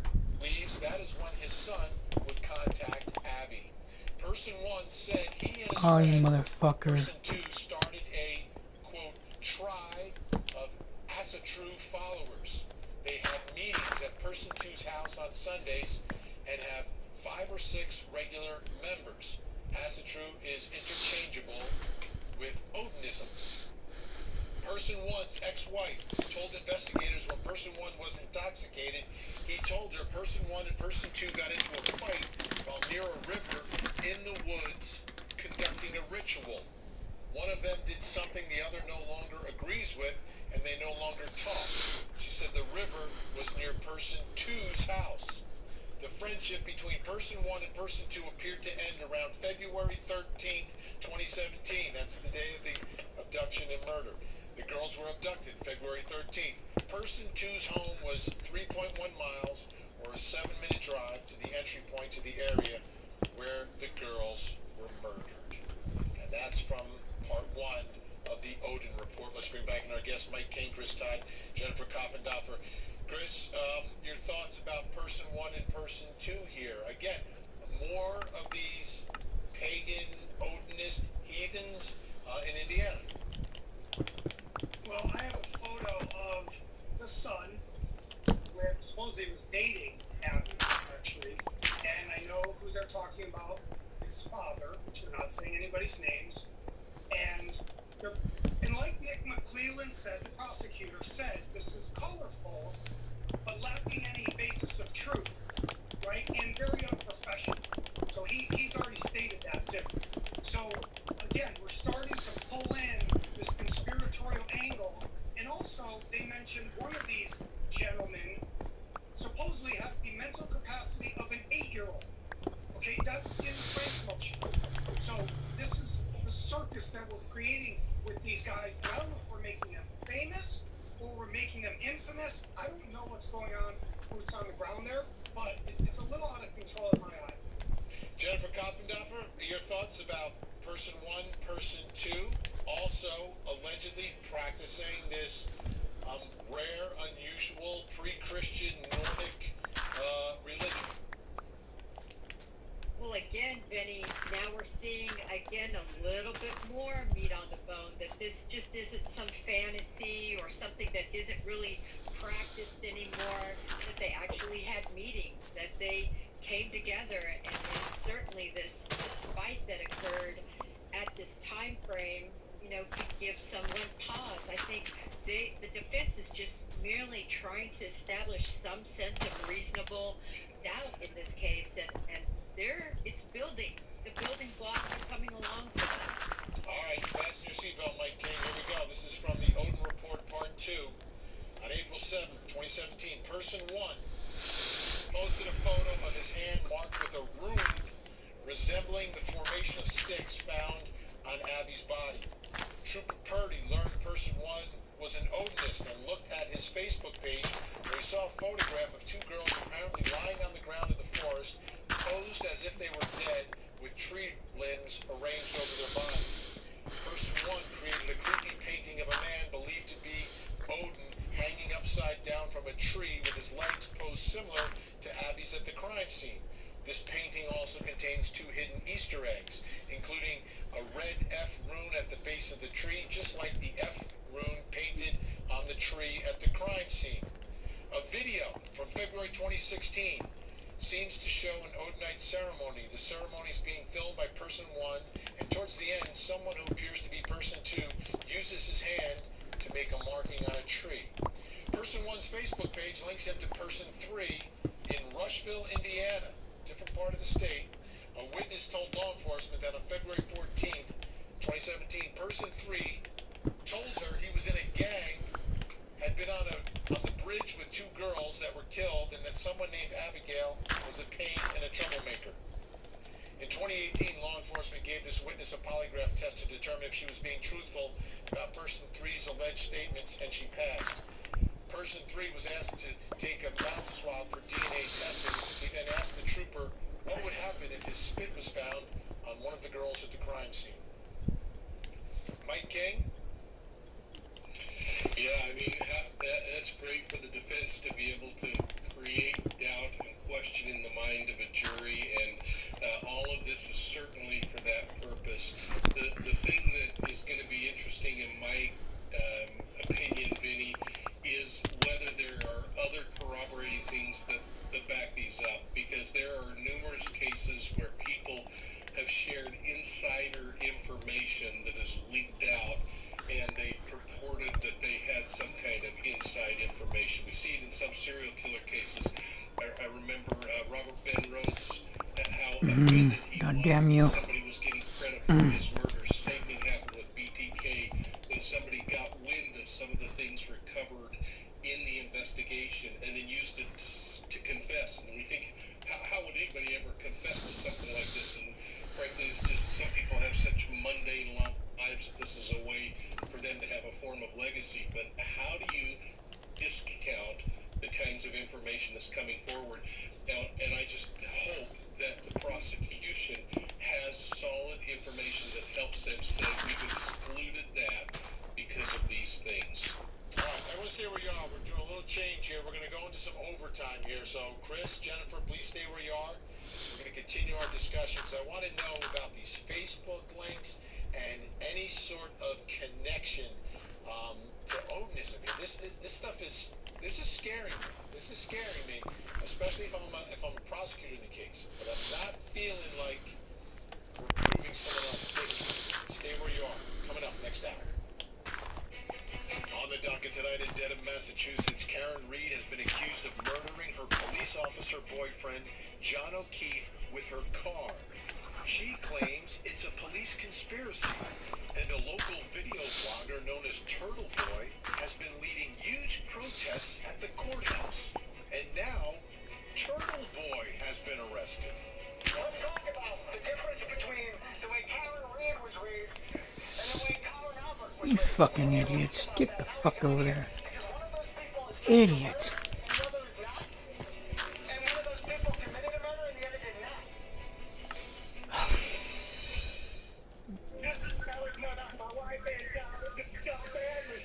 On the premiere episode of an all-new Court TV true crime series. This case was unlike a normal murder case. Isn't that no deal? My father could do that to the Sergeant Murdoch. Could do it to a Murdoch. He has a long history of deception. Once I told a lie, the roads all came back to LA. Had to keep learning. Victim to Verdict with Ted Rollins. Premieres Sunday night, 8/7 Central, only on Court TV.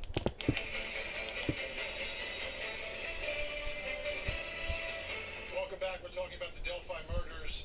Our guests are still with us, and I want to break this down. And Chris, I'll begin with you. Looking at person one Facebook posts predating the release of any of this information, Person 3, alleged confession. Person 3 is the one described as having the reduced mental capacity. Person 2 is the one who's living near the murder scene 3 miles away, but is having these rituals. Is there a grain of truth to these allegations that you came across? Let's begin with those Facebook posts.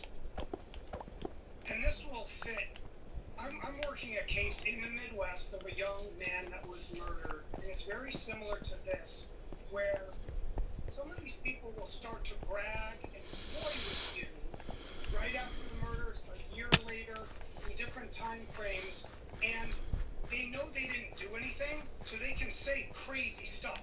Like they're saying, oh, what if somebody spit on them? Was their DNA? And you're like, whoa, whoa, whoa, why are you saying that? So I've seen this before, and I'm dealing with it now, and I will say, when you deal with these people, and there's like multiple going back and forth, sometimes you believe them, and they get you on these wild goose chases. So I think this is a case of that, where they're saying certain things because they know they didn't do anything, but they want to jump in. These people are from another town. It's a different county, Rush County, and these police getting involved in this, they don't have jurisdiction. So there's a lot of layers here, but that's the basics of where I'm at now. Yeah.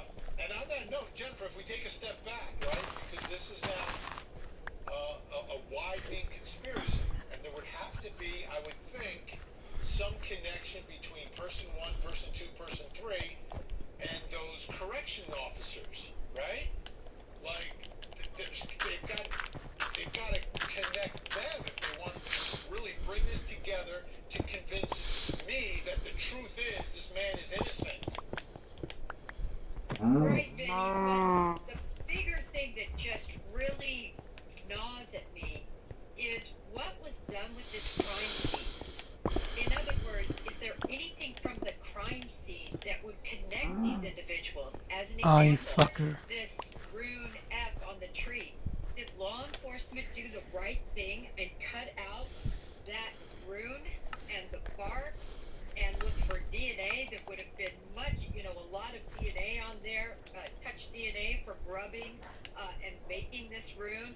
The sticks, we know these girls were found by citizenry that were searching. Did they rush to the girls? You fucking knicker honky.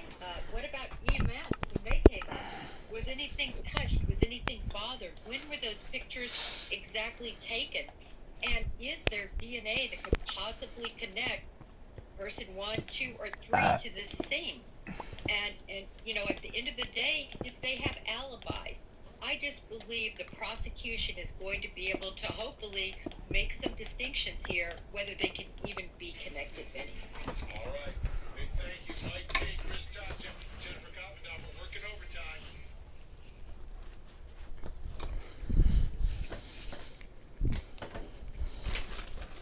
Oh, shit. 6 seconds of productivity, brought to you by Grasshopper. It was an unseasonably warm February day in 2017 in the small rural town of Delphi, Indiana, a place where everyone knows each other and they look out for each other. It's not a place where you worry when your teenage kids decide to go on an adventure. So when Abby Williams and her best friend Libby German decided to go on a hike near the Monon High Bridge in the middle of the day, no one thought it was dangerous. But when Libby and Abby did not show up when they were supposed to get picked up, their families began to worry, and they began to search. Then the next day, the worst news possible. The bodies of these 2 girls were found, both victims of murder. After 5 frustrating years, this man, Richard Allen, was arrested for killing both girls. Allen admitted being in the area that day, and prosecutors say a bullet found at the scene was forensically connected to his gun. One problem, Abby and Libby were not shot. And now we're learning a lot more about the murders through documents filed in court by Allen's attorneys. Information that the defense suggests shows ritualistic killings connected to Odinism, an ancient Nordic religion allegedly followed by some local white nationalists. They also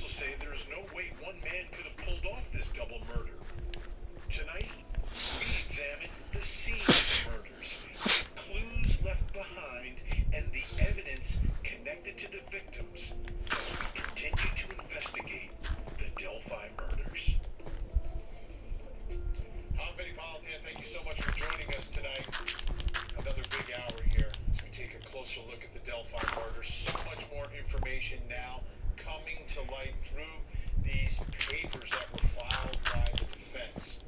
But let's remind you, this crime scene, absolutely brutal. Brutal.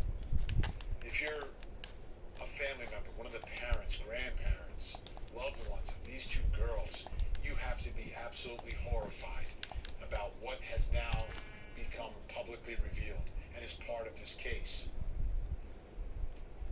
But the defense is saying everything that is being revealed helps them, proves that someone else is responsible for this, not Richard Allen, the man has been accused. So the question really is, for everyone involved, and ultimately for those 12 jurors who will make the decision, tell us what happened. What does the evidence say? What does this evidence mean? Evidence speaks, not literally, but it tells a story. And when this becomes a murder trial, which is on its way to being a trial, that evidence has to tell the story. And will this story be that Richard Allen is the one responsible, or is the story, wait a minute, this doesn't look like Richard Allen did it. Something completely different. And tonight we're going to look at this evidence and try to figure out what it's telling us now, what we are learning, and what has been revealed. One of the questions that the defense is throwing out there is was this a one-man job? Now they're saying no, that everything suggests that it could not have been Richard Allen alone committing this crime. Now, they're not conceding that he's there and he got help or not. They're saying completely different people, a different group is responsible. But you have to look at all the facts at the scene and the circumstances surrounding what happened to Abby and Libby that day. And could one man, by himself, pull this off? We're going to address that question tonight on this program. Also, and this is looming large, and we'll be continuing to talk about this every time we talk about the cases, was this a ritualistic killing? Was this some sort of bizarre ritual that took place that day? And is it connected to Odinism? A word that was 1,000% foreign to me until about, just over 24 hours ago. Now we know it's this ancient Nordic religion that, according to the defense, has been hijacked by white nationalists, a group, and specifically some that are in Indiana, that this is somehow a racial, some sort of racist killing of these two girls? How do those pieces fit together? Does it fit together? And there's always two ways to look at this, and I want you to remember this always when the defense is putting out an alternative theory. Look at their theory, and then just flip it on its head and imagine what the defense is saying is the prosecution's case. And if what the prosecution is saying is the defense case. Right? Because that's what would happen. If you turn around and as prosecutors you went after the people that the defense is responsible, is there more evidence against them? Or, if that was the case, would you be looking at Richard Allen and saying, well, wait a minute, what about this guy Richard Allen? That's the way I always analyze this. And I do that because I'm concerned about the truth. A defense attorney, that's not their job. Their job is to put the prosecution to the test to make sure they prove their case beyond any reason to doubt. Proving things and raising charges. Part of their job is to say there's reasonable alternative explanations. So are they better explanations than for what the prosecution is alleging? Then how reasonable are they when you really look at them? And that's part of the analysis. Now, I don't know what the truth is here, because we haven't seen all the evidence. We did tonight, as we sit here, have been privy to a lot more than we were before the defense got these papers and it was released. So I want to start here because this is extremely significant to me, which is what the victims looked like at the scene and what was with them. Because a lot of this, the defense says, and this is their theory again, that it's ritualistic, that it shows that something was done here purposely, and there's some message that's left behind at the scene. So let's take a look. Based upon what the defense has filed here, what they are saying Abby and Libby appeared to look like. Now they have Libby lying flat on her back, left arm stretched above her head, touching the base of the large tree. Now what you're looking at, this depiction, is what we put together based upon this memorandum. This actual image that you're looking at right now is not something that is part of any filing by anyone. We here at Closing Arguments, based upon this description, have put this together. Libby's right arm was placed along the side of her body. A large branch was placed on her left shoulder. The branch extended above Libby's head and below her legs. Two smaller branches at the V where her legs joined. Both sides of the V extended upwards towards Libby's head. The branch extended across Libby's body from her hind foot to her right shoulder to her left shoulder. Now, Abby. Just feet away from Abby, at an angle, Abby's legs are feet away from Libby's legs, their hands just a few feet apart. Abby was on her back, elbows were bent with her arms placed on her chest. Abby's left hand and arm near the left side of her face, right hand and arm near the right side of her face. Okay, there's interpretation, however you interpret that, that's how we are, but it could be different, but it's something like that, I would think. Abby's left leg was straight, while her right leg was bent at the knee. Her bent right leg was under her left leg. 3 tree branches were placed on top of Abby in the shape of an asterisk. Above Abby's head, smaller sticks placed over her hair, crudely mimicking horns or antlers. So, again, looking at this, we put that together based upon the description I read to you. Now, what I read to you is directly from the papers filed by the defense. So this is what they are letting the evidence says based upon information they've got. So let's talk some more about this. Right now in studio, co-host and producer of Down the Hill, the Delphi Murders podcast, senior writer Barbara McDonald is with us. Barbara, let's start here, okay?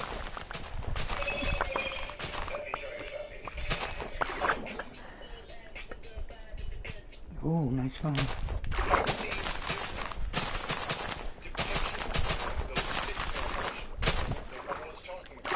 Stick formations on the two girls. What have you seen? And let's begin with that. Alright, so I've been hearing about these formations and this image on the tree for a very long time, and very different characterizations than what the memorandum.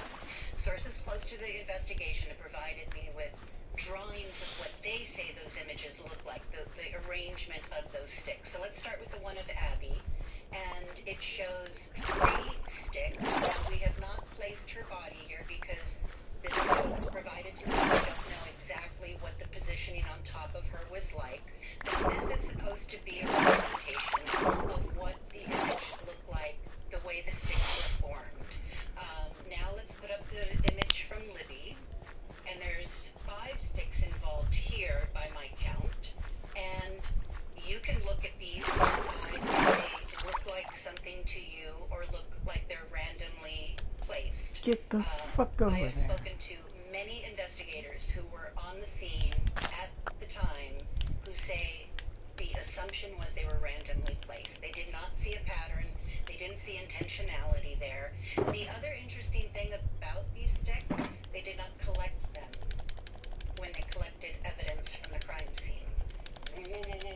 slow down. Sticks are placed on the bodies of the two victims here, and they're not collected as evidence? They were not collected as evidence until several weeks later, conceivably when this Odinism stuff started to arise within the investigation, and they went back to try to collect those sticks. Now, the other thing we have an image of is what was depicted on the tree, and it's described in this memorandum as being the letter F, a rune painted in blood. Blood, right? That was tested according to Bethel. It's not according to I have not heard that from my sources, but I was given a rendering of the tree, or whatever the substance on the tree appeared to be, and this is more accurate. Very cool of the investigators told me they thought that it was a perhaps partial handprint of the person who committed the crime, leaned up against the tree, and that's how it was placed there. Now, let's put it back up. Let's put that back up. This is significant. This is important. Now, the closest sentence is the letter F. Yes. Now, we also have a second image. We have placed that image over this, and you can decide for yourself if it looks like the exact same image or not. Again, many investigators thought that it was a handprint or something that was just done during the commission of the crime and not intentionally placed there. But just like the sticks, Vinny, this was not taken as evidence. The tree was not cut down, the bark was not removed, it was left at the scene, photographed, Everything was photographed, though, right? This had to be photographed.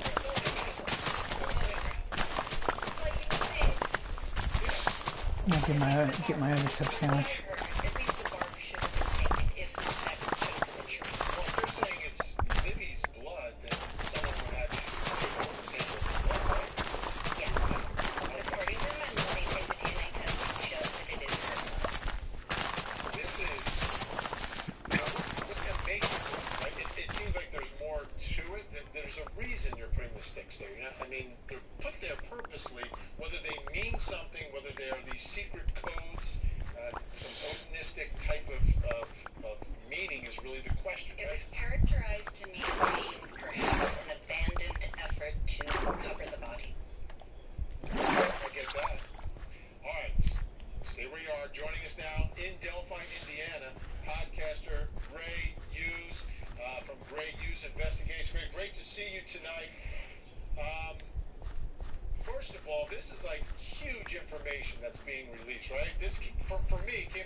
What's your headline, Ray? What's the first thing that struck you in this after covering this for so long? Well, I, like Barbara, also heard most of these rumors the whole time with the letter F and the sticks, and I actually, when the letter F on a tree was the thing that stuck out to me, like, whoa, I heard about the letter F, but I didn't know that it was in blood on a tree. But now when you look at it, with the information that Barbara just showed us, the image there, I mean, who knows how that got there? It could be even, not to sound gross, but like arterial blood spatter that went up onto the tree right there, the way that looks in the picture. So now that debunks my, like, whoa, there was a letter F on the tree, if that's really what it looked like, what it showed there. How about the sticks? And this whole notion of Odinism. Let me ask you, first of all, did you ever hear that term Odinism before the release of all this? Believe it or not, I have. I had this friend that took a picture at that early on travels around the country, and instead of it, oh, look at that, they made it seem like part of something just because he took a picture. But I think it's the most, I gotta just be honest, like the most ludicrous thing I've ever heard. I feel like when I read through this document, it was the most sarcastic, sort of almost childishly written document. I've never seen something supposed to be professional that sounded great. What did you get? Well, I'm looking at it, and I always look at things in terms of how does it play in front of a jury, what can be done in front of a jury.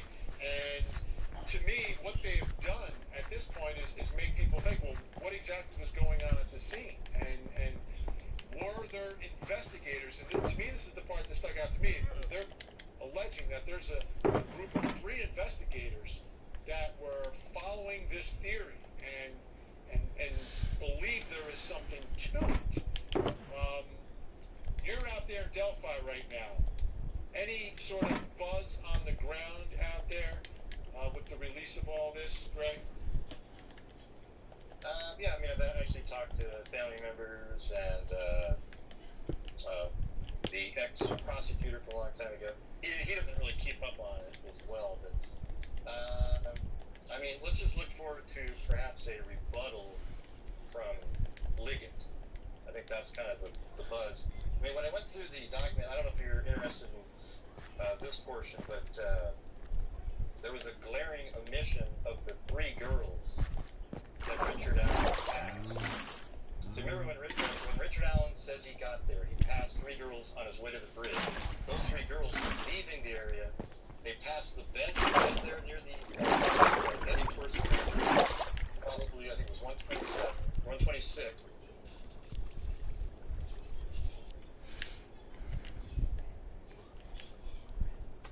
Richard Allen's driving by up above on the street.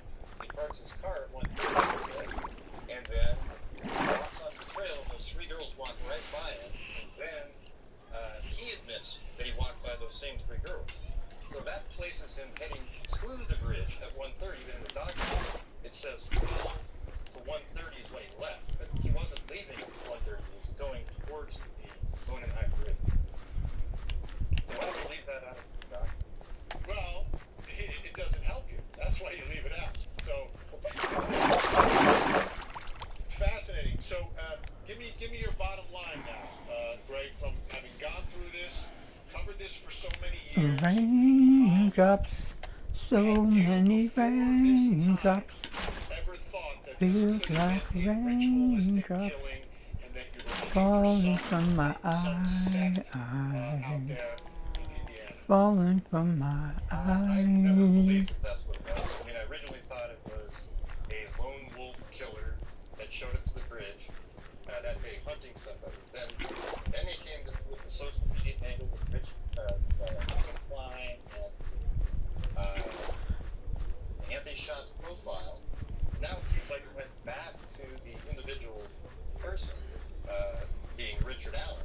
Don't you guys feel like it's a little strange that the only reason that let's see, that the Anthony Schaaf's profile that didn't get to meet Libby that day was because some other random killer killed her? Yeah, I mean, I've been saying this as well. You know, what are the odds? Like, what are the odds that you are interacting with someone who's an alleged, or not alleged, now he's convicted child pornographer who put up this site, and then someone else intervenes? Where's there got to be some more of a connection? I want to put up on the screen, this is some more evidence from the scene. Libby's shoe and cell phone containing the bridge guy video were found under Abby's lower back. A single bullet found buried under leaves and dirt between the 2 girls. Barbara McDonald, let me ask you about this. This is crucial evidence for prosecutors, right? This video. I don't think the bridge guy, the killer, knew that they were videotaped that day. No, I agree. There's no way. I agree. Otherwise, the phone would never be there. Right. And what about the bridge guy, the killer, knew that they were videotaped that day? No, I agree. There's no way. I agree. Otherwise, the phone would never be there. Right. And what about the bullet, though? There's a problem with the bullet I think, for prosecutors. Now where was that? Hold I've on. heard about the bullet for many years. From the scene, Libby's shoe and cell phone containing the bridge guy video were found under Abby's lower back. A single bullet found buried under. I've heard about the bullet for many years. The killer knew that they were videotaped that day. No, I agree. There's no way. There's no way, exactly. Otherwise, the phone would never be there. Exactly. And what about the bullet, though? There's a problem. Unless they did that on purpose.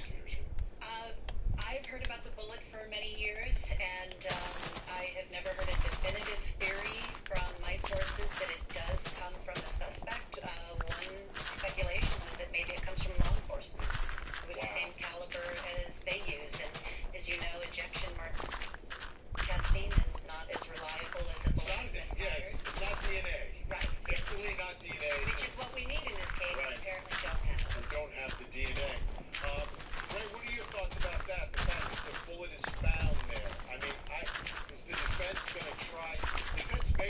say, would you all be framed, or it's just a coincidence that it's there, or it's not his bullet? Well, after I talked to the family members about what was on the video itself, and early on, like in the first 6 months of the case, I was told that there was a click sound, that they think that that was the gun chambering a bullet, and then that was used to control the girl. And obviously they weren't killed with a bullet, but maybe at some point he ejected that bullet at the crime scene. You know what? I need to look up Court TV. I need to know if there's an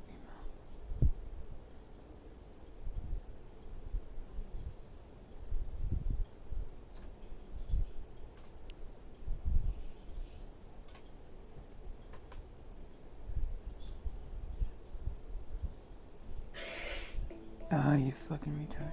It was an unseasonably warm. They did not see a pattern. They didn't see intent. 3 sticks. Now, we have not placed her body here. Yeah. At least the bark. From what I've heard, at least the bark. I feel like when I read through this document, it was the most. Barbara McDonald, let me ask you about this. This is crucial evidence for prosecutors, right? This video. I don't think. Hold on, guys.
Okay, sorry.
the bridge guy, the killer, knew that they were videotaped that day. No, I agree. There's no way. I agree. Otherwise, the phone would never be there. Right. Exactly. And what about the bullet, though? There's a problem with the bullet, I think, the prosecutors here. I've heard about the bullet for many years, and I have never heard a definitive theory from my sources that it does come from the suspect. One speculation was that maybe it comes from law enforcement. It was the same caliber as they use, and as you know, ejection mark testing is not as reliable as a bullet that's been fired. It's not DNA. Right. It's definitely not DNA. Which is what we need in this case, Right. and apparently don't have. And don't have the DNA. Gray, what are your thoughts about that? The fact that the bullet is found there. I mean, is the defense going to try? The defense may try to say that Richard Allen's being framed, or it's just a coincidence that it's there, or it's not his bullet.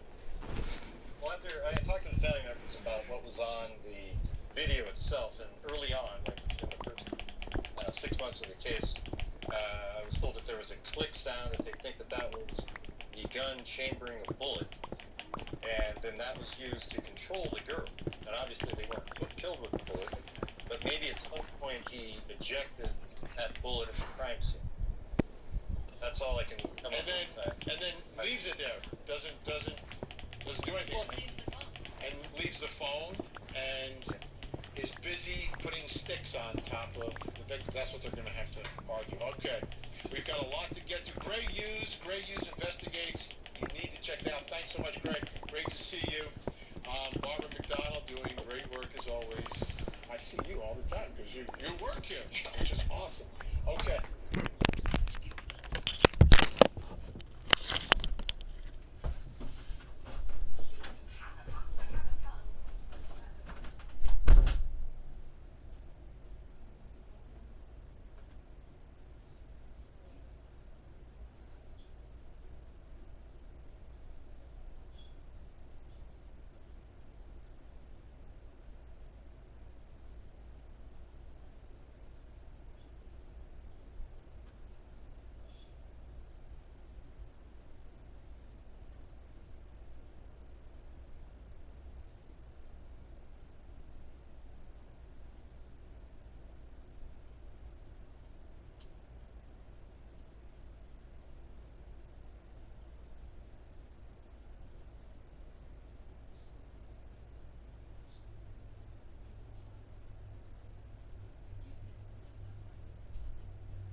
Ritualistic killings. We're going to bring in experts to talk about that. Plus, coming up next hour.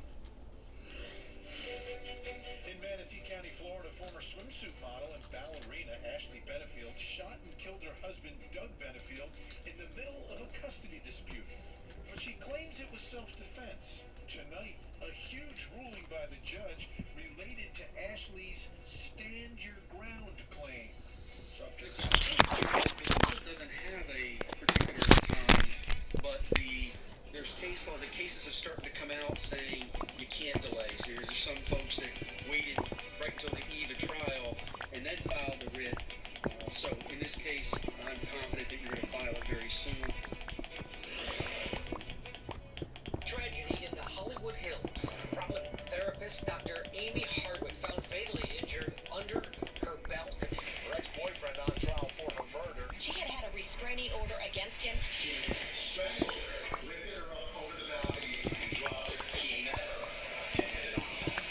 Is this a case of a jilted lover turned obsessive stalker? The Hollywood Obsession Murder Trial. Trial coverage weekday mornings at 8, 7 Central on Court TV.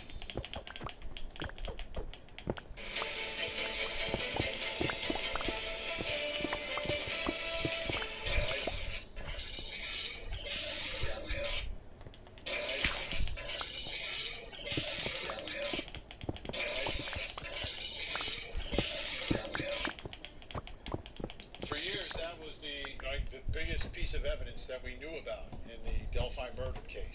The video and then the audio of the alleged killer. Well, now, after the defense... Fluffy Well, it seems like Grand Theft Auto 6 official trailer is finally here. And this has been something we've all been asking for an entire decade, or maybe even more than that, to be honest. And recent rumors and some of the leaks have also confirmed Rockstar Games will be coming out and making their first announcement for Grand Theft Auto 6. Now it's October 24th already, and something amazing just happened on official Rockstar Games YouTube channel, where they have now uploaded 9 more days, guys. a brand new announcement. And Hold on. unfortunately, we can't really watch this video that they've uploaded because they have currently just privated this video on their official Rockstar Games channel. This video just went live a couple minutes ago, and as you guys can see, this is the screenshot here. So if you go down to Google and start typing in Rockstar Games video, then you'll most likely come across this privated video that was just uploaded by Rockstar Games. Now nobody knows what this is. And start typing in Rockstar Games video, then you'll most likely come across this privated video that was just uploaded by Rockstar Games. Now nobody knows what this is, and especially since we got a bunch of rumors and also one of the leaked voice calls from Take-Two Interactive's CEO Strauss Zelnick, who basically confirmed that Rockstar Games is going to be making a massive announcement on October 24th, and it is already October 24th, and people are really excited to see when Rockstar Games is going to be releasing this video, whatever that is, which they have now uploaded and set it to private. Now we don't exactly know if this privated video is GTA 6 or not, but most likely, since Rockstar Games has removed all of the pinned tweets that they usually use in order to promote their upcoming games or events inside the games or DLCs, and the only time that Rockstar Games doesn't pin any of the posts is only when they have some new announcements or major DLC content, or even the upcoming Grand Theft Auto 6 official reveal. Now this news is making a lot of fans like super excited. I myself am anticipating to see if maybe if at all Rockstar Games do end up releasing an official trailer. And if they do, man, I'm so excited. It seems like the game is finally coming out in 2024. Now that is the one leaked dates that we have got for the release of Grand Theft Auto 6, but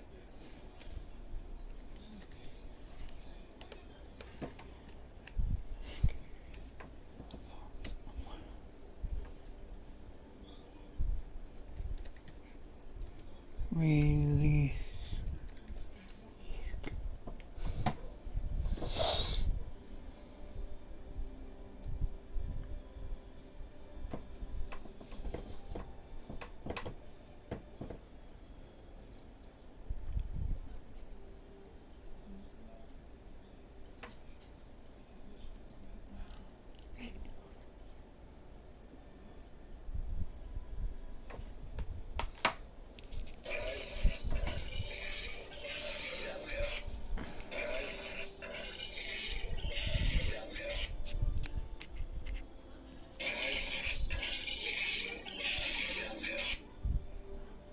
For years, that was the biggest piece of evidence that we knew about in the Delphi murder case, the video and then the audio of the alleged killer. Well, now, after the defense has filed these papers, they've described the murder scene, and we have put together this graphic representation of what is described by the defense and what they filed at the court.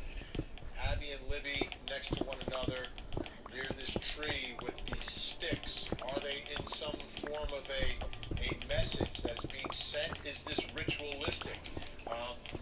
Some other facts. facts here. Libby was found nude. Blood spots and blood drippings were seen all over Libby's body. No blood sprayed or dripped onto the leaves or the tree near Libby's head and sliced neck. Abby was found fully clothed but dressed in Libby's sweatshirt and jeans. Abby was found wearing 2 bras. There was no blood on Abby's clothes. Very little blood on Abby's body apart from the fatal wound on her neck. Libby's phone and shoe were found under Abby's lower back.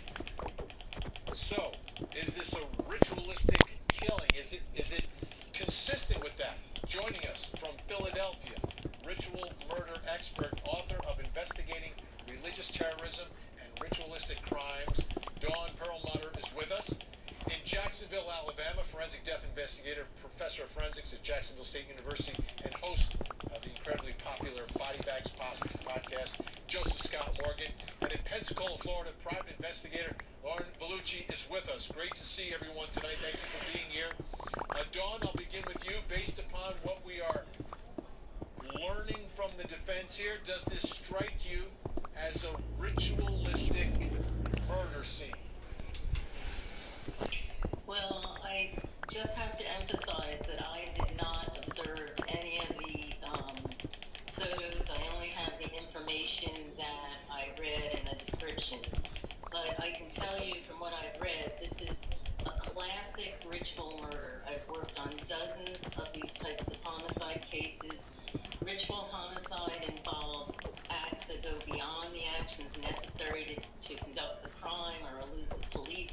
This is not a counter-forensic measure. You don't do all of that just to hide the body. It has all of the elements. It has symbols at the scene. What you're not taking into account when they're looking at the shapes of these branches. And by the way, ritualistic crimes are typically outdoor crime scenes because they're nature-based ideologies. But when you're looking at the symbols, you need to account for the shape of the body underneath it when you're interpreting it. You're not just looking at the sticks. It can be the entire thing, and it has meaning to whoever did it. I really do not think it's random. The other thing is obviously the cause of death is significant. In ritualistic crimes, you do not get gunshots. They're always typically knife wounds, and there's always things that are done with the blood. And in this case, obviously a secondary scene, but blood, whether it's blood spatter or what was on the tree, it seems that this was not random at all. Body positioning is very significant, and as I said, it will have some meaning to the person who did it.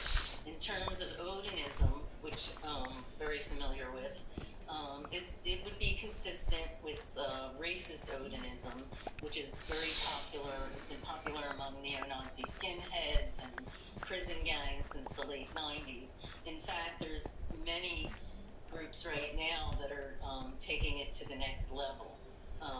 We have a blood tribe leader who has runes tattooed on his face that translate to son of Wotan, which is one of the also known as Odinism. So to me, it's so based upon what the defense is saying here, you think there's something to it, and again, you prefaced it all by saying you haven't seen the actual photos. None of us have. Joseph Scott Morgan. Let's start first with the bodies. Does that appear posed the way it's described? Does it appear that someone could be murdered or dragged and naturally end up that way? And what are your thoughts about the blood and lack of blood in parts of this scene? Again, without having access to the imagery, it's very difficult for me to opine about this.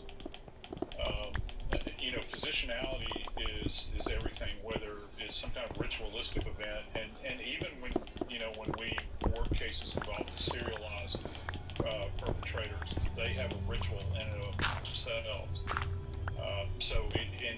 They have a rich fantasy life as well. If they're acting out, they can pose bodies. I worked a series of homicides where bodies were posed in kind of Leonardo da Vinci's classic anatomical man position.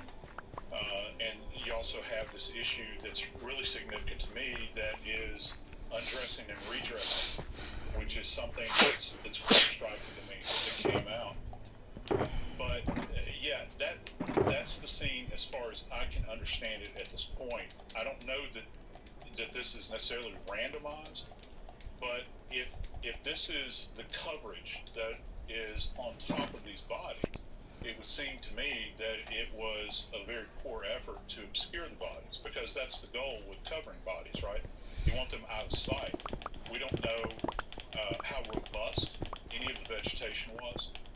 We don't know how fresh the vegetation was, and it's very troubling to me then that these items were not collected, specifically as it applies to tool marks. They were not collected in the beginning, because we're talking about saw marks, bolt cutters perhaps. I don't know, how were these limbs, if they are in fact limbs, how were they trimmed away? Because that's a big telltale there. You're leaving money on the ground there from an evidentiary standpoint. Why would you not collect it at that point in time? I don't understand that. Lauren Vellucci, what questions do you have, based upon what the defense has now filed in court? What questions does that raise for you as an investigator? Get the fuck out of here. I agree with JSM. I mean, I think it's appalling that they didn't Get over take there, I'm gonna kill the these sticks as motherfuckers. evidence. Judging from the height of the girls, these sticks had to be decent size. So were they skinny little sticks that they could have easily broken? It seems more logical that they were long, the size of them, because some of them were the length of the bodies of the girls. So therefore, again, how would they have caught them? It's very troubling. That piece of information that you guys just brought out blows my mind, and from an investigation standpoint, it's appalling. So, Dawn, as we try to get to the truth of what happened here, people involved in a ritualistic killing, would it just be a one-off? Like, let's say there's a group of Odinists who are practicing and doing sacrifices or rituals like this. Would there be more bodies? Because this goes back all the way to 2017, and we have heard nothing about other victims in this area. Well, you'd have to know what type of ritual. Again, if it's not somebody connected to one of these organized ideologies, it could be something they're just inventing in their mind. But it could also be, you don't know if it's an initiation, if it's sacrificial. There's a lot of different types of rituals that are done. Well, let me lay this out. Let me lay this out, though, Dawn, because here's what the defense is saying. The defense is saying one of these girls has a mom who would date interracially. So that was the motivation behind all of this. This is part of their theory. And it's this group that is, practicing Odinism. And this is why they attacked these particular girls. I mean, that's part of what they're laying out there as potentially what happened here. Does it make it less plausible that there haven't been other attacks in the area? Like a group, would they just kind of go after one particular victim and one off, and that's it? We Can't wait to play Call of Duty though. All over the place? No, that it's quite possible and plausible. I mean, there are groups like this that not only ritually murder, they ritually rape women. They're active. They could be doing it in other places. I guess what I'm trying to say is this does happen, as bizarre as it sounds. There are ritual murders, and a lot of these racist Odinists are growing. They are recruiting, and they're part of this like warrior tribal. They identify with that ideology, so it's very plausible. And I think again, this is without seeing any of the not seeing other evidence, but it is plausible to me. Okay, fair enough. Our guests are great. They're staying with us. When we come back, we're going to ask this question. Was this a one-man job? Could one person have done all of this to these two young girls?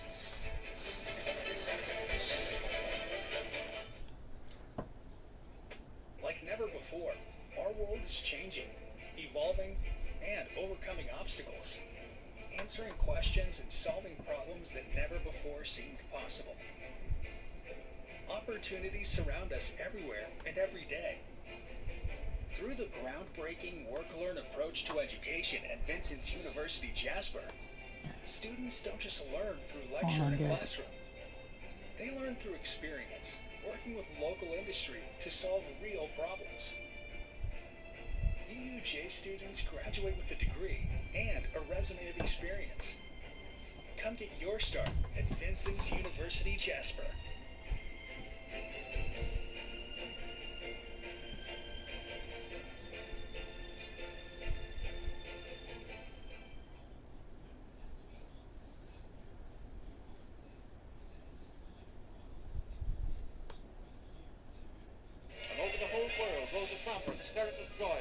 World War I promised us a perpetual peace, and it failed.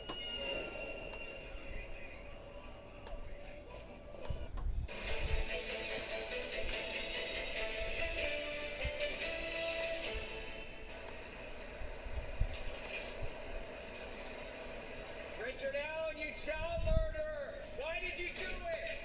Shame on you! Shame on you, Richard! You're going to prison for the rest of your life! Shame on you, Richard Allen! There's Richard Allen. The question is, did he do it by himself? Could one person have done this? The defense says no way. Take a look on the screen, folks. They say one man, 5'4" in stature, handled all these tasks, from the abduction at the High Bridge to the crossing over the cold-flowing river to the subduing of one girl while the other is killed to the killing of the second girl waiting while Abby died a slow death. Then clothing Abby with very little to any blood transfer on said clothing, to the arrangement of the sticks into runes, to the painting of the F rune on the tree, to the throwing of the clothing items into the river, to the departure from the crime scene, and finally to traversing hundreds of yards through the forest and then up a steep hill and then another 100 or more yards until finally reaching 300 North, all the while being so careful as to not leave any DNA or other forensic evidence behind. Well, if two people did it, they didn't leave DNA behind either, so I'm not buying anything on that. Let's bring back in our guest, Dawn Perlmutter, ritual murder expert, Joseph Scott Morgan, forensic death investigator, and private investigator Lauren Vellucci. Joseph Scott Morgan, your thoughts, could one person have done all that the defense is saying was done here? Well, I didn't know that height was a qualifier for that. They're really going out in the weeds on that. One reason they said that is they said the water could be 3.5 feet deep in the river, and he's only 5'4". That's, I think, that's one of the reasons. There are other places the river could be forded, and so to me, the big thing here though is control, and how do you control someone, particularly two young girls like this? My thought is with a weapon, and we heard about the clicking of the weapon being actuated and that sort of thing. And one key here, Ben, is that they found a round, an unspent round, at the scene, which is a .40 caliber, actually, just like the one I'm holding. This is unspent, just like the one they found, but they're saying that there are striations on it. There are a couple of laws on the books that I know as former prosecutor, you're very well aware of across the country. It's a term called menacing. And how do you menace someone? Well, if you've got young women, young girls like this, they're not expecting to be, encounter some monster out in the woods. Well, one of the ways you menace an individual to get them to comply is that if you're carrying a firearm, this is a dummy firearm that we use at JSU for training, but if it's a semi-automatic weapon you charge the weapon like this, and it's a very intimidating sound, particularly to these young girls. Well, it's intimidating to me. And you present this weapon, and they're already in a lost, cold place. Remember, down the hill, and he's directing them down there. If he's planned this thing out already, if he's got a location that he's going to do, we know that they've recovered knives, these sorts of things. Maybe those limbs were trimmed. I have no idea. But he's perhaps nested in that area, just waiting for this opportunity. Yeah, this could be a one-man show. You're not talking. He's not dragging, an NFL lineman down there. All right, you're talking about two young girls that he's doing this to. Allegedly. Lauren Vellucci, your thoughts? Could one person have done this? I agree 100%. Absolutely. Per the defense's statement that he would have had an hour and 17 minutes, plenty of time. Brian Kohberger, for instance, far less time, and we know that he allegedly slaughtered 4 people. So it is something that one person could have done. I think that the point that they may have some good information and some good reasonable doubt is the dressing of Abby and not getting blood. However, the river was right there. So did they wash off? I don't know.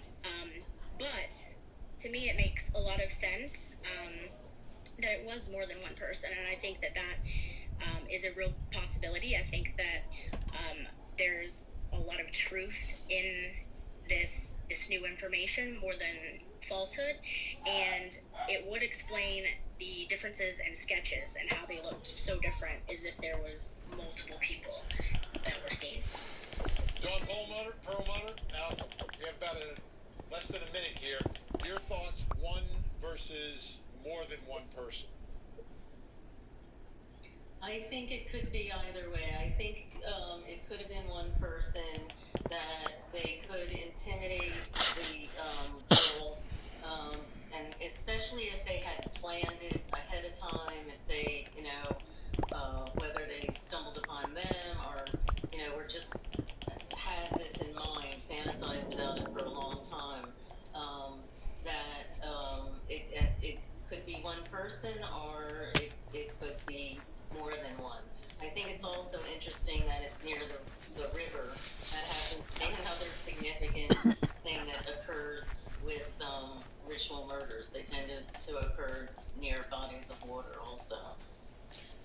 Dawn Perlmutter, great to have you on tonight. Joseph Scott Morgan, appreciate your insight and your time. Lauren Vellucci, great to see you as well. We're just getting started with all of this. I mean, so much information today, but thank you for your help tonight. Hello, everyone. Perhaps you might give some consideration to a subscription to the Daily Wire Plus platform. It's a bastion of free speech, and that's increasingly necessary in today's Indiana, a town with just 3,000 residents. On February 13th, 2017, the girls had a day off from school, and the weather was very mild for winter. So they decided to go on an outdoor adventure. They were dropped off near the Monon High Bridge, a beautiful wooded area with a river and an old-fashioned plank bridge. Fucking idiot. While on that bridge, Libby recorded a man with her phone. That same man was also recorded by Libby uttering the words, "down the hill." Go down the hill. It was down the hill where Libby and Abby would be murdered. Prosecutors say the man on the bridge is responsible, and that man is Richard Allen. But Allen and his attorneys say prosecutors have it all wrong. They say Allen is innocent, and investigators did not follow the evidence that leads to somewhere else. A group of white nationalists who practice the ancient Nordic religion of Odinism. They also allege that 3 of the investigators on the case also believe this was a ritualistic killing, evidence that was concealed, suppressed, and not revealed to the judge. Tonight, we take a closer look at what those 3 investigators are saying and look at the evidence the defense says was hidden as we continue to investigate the Delphi murders. Albany Politan, thank you so much for joining us tonight here on information was released this week, and each night we're going through more and more of it. Tonight is going to be, I think, eye-opening and fascinating in looking at what this defense is alleging here. But let's start. I mean, Abby and Libby, these two young girls, best friends. Best friends. So, understand that relationship, right? And go back in your mind when you were growing up and you guys were friends and you do things together. And I remember growing up taking hikes all the time, whether it was 2 of us or 8 of us. You know, we would just head out into the woods, looking for that waterfall, wherever we were going to go. And we'd be gone for hours and hours. Our parents didn't worry. And then we came home, right? And that's what was happening that day, and should have happened that day. But we know it was much worse. It was evil. I mean, this was.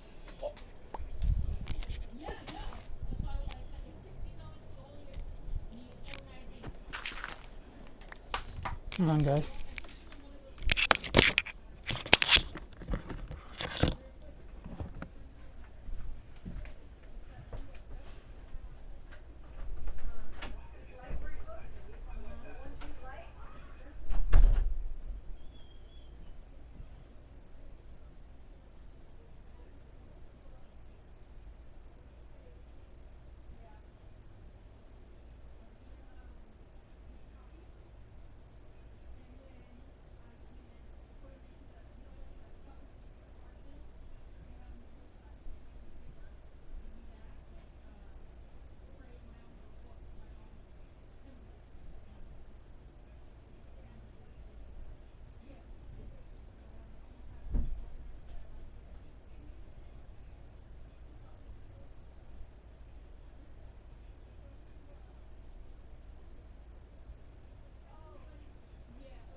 Hey guys, I'm gonna listen to some music. I'll be right back.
Okay, y'all.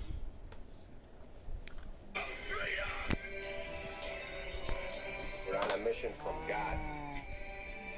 You want answers? I want the truth! You can't handle the truth! Maybe we should chug on over to Mamby-Pamby land, where maybe we can find some self-confidence for you, you jackwagon!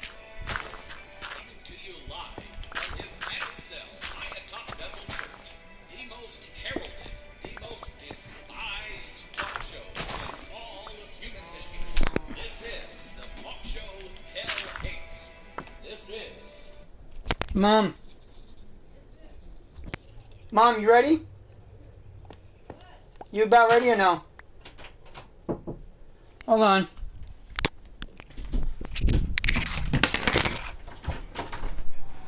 About ready? Ready? Yes. I got. So you wanted to wait till tomorrow, or what? Or you, Question.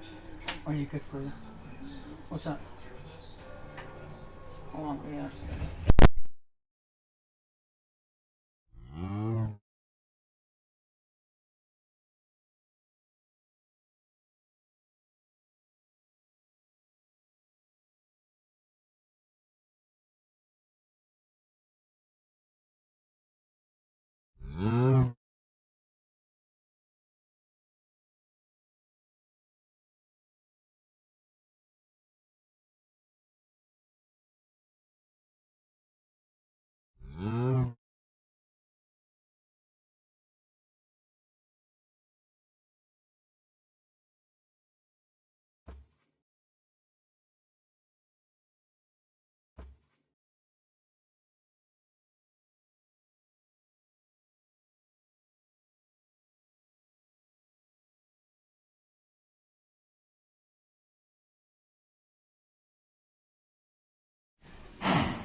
Pastor Mike, on live!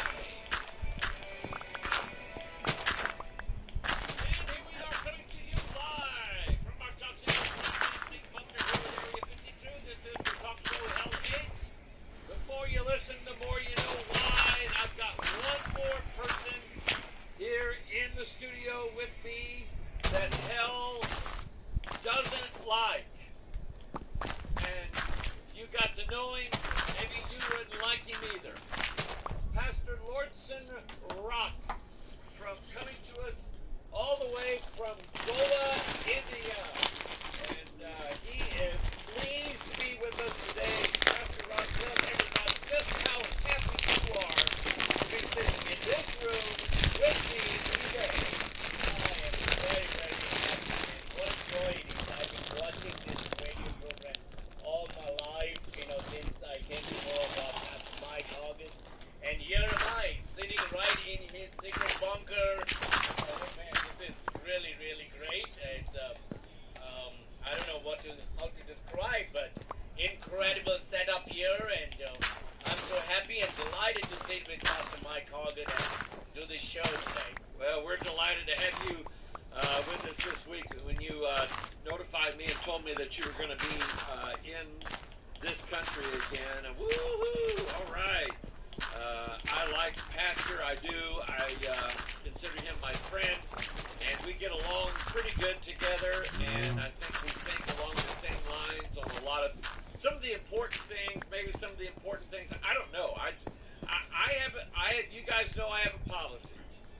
If I think that maybe what I think might disagree with what one of my friends or brothers in the ministry thinks, I don't bring it up. I don't touch it. I'm not looking to make more enemies. I've already got enough enemies, and so I try to keep my friends as close as humanly possible. By the way, let me see if I can find this. Let's see, where was it? If you were watching our Sunday school, no, that's not it. If you were watching our Sunday school broadcast from Sunday morning, and if it's, I don't know if it's been posted online or not yet, but there was already, where's my programs? Did I shut everything down and restart it? Maybe I did, I don't know. But anyway, I got notified that the person who was there from the Purdue University school newspaper wrote the article that they were there to write. Now, when it comes to someone who doesn't know the Lord, and for them to be introduced to me in just a matter of maybe a couple of hours, because that's really all they got from me.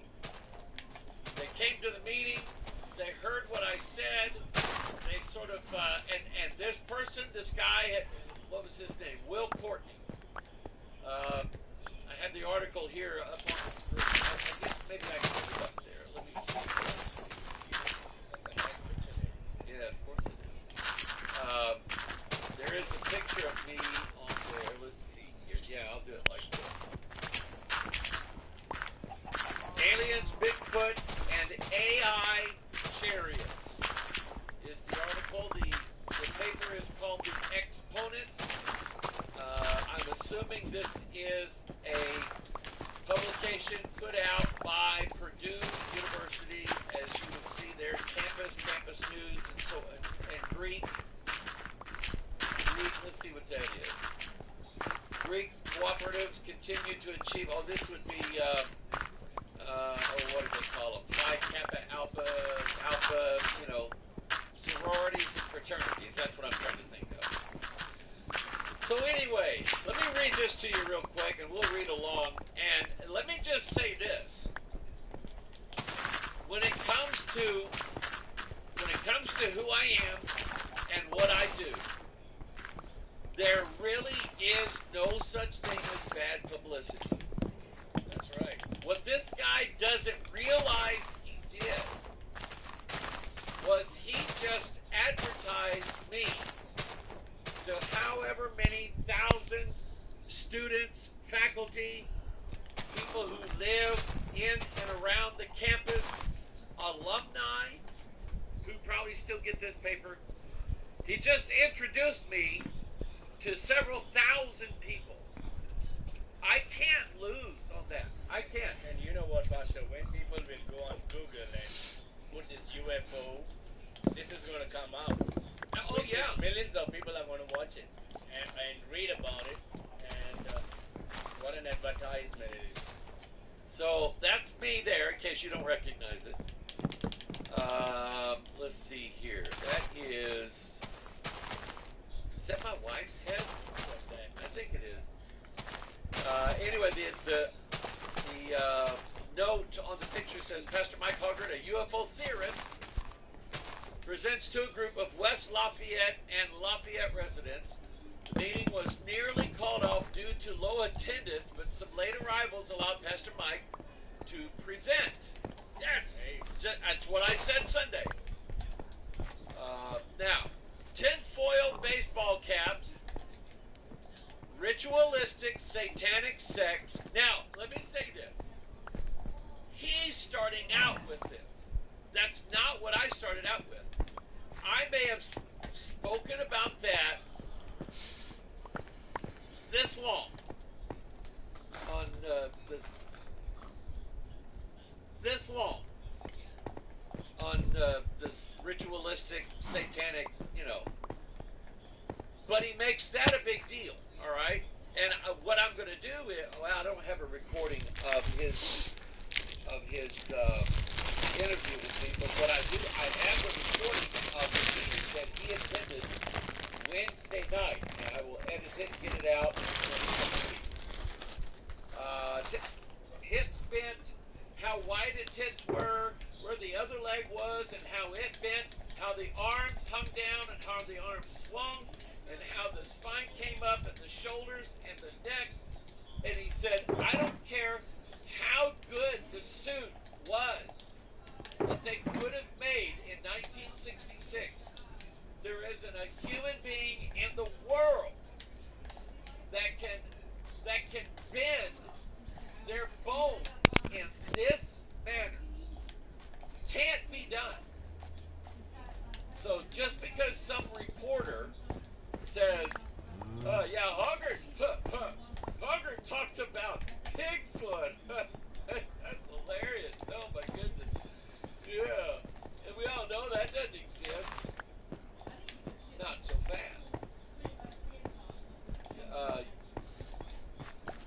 In fact, Meldrum's work in studying Bigfoot, Sasquatch, and his idea of what its skeletal system would look like. I think it was Discovery Channel, but I may be wrong.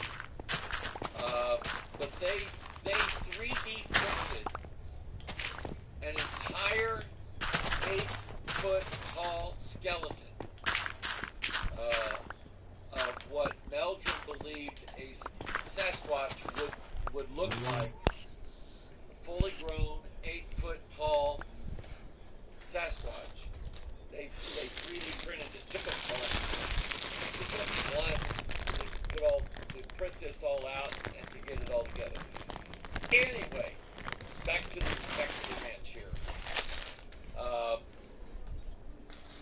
The article says that wasn't nearly the most interesting revelation he gained from the video, though. That Bigfoot has breasts, Hoggart said. Now, all right.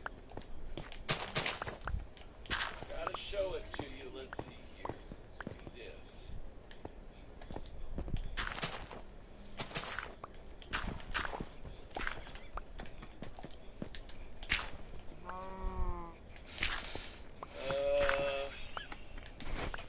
Stabilize.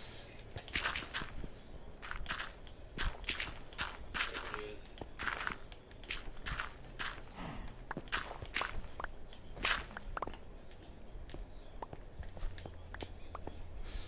There's a better one.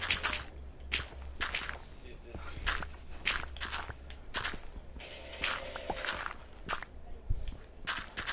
That proof is out there. See, there's Jeff Melton there. Here's Roger Patterson and Bob Gimlin. That is the back of Patty. They call her Patty after Patterson.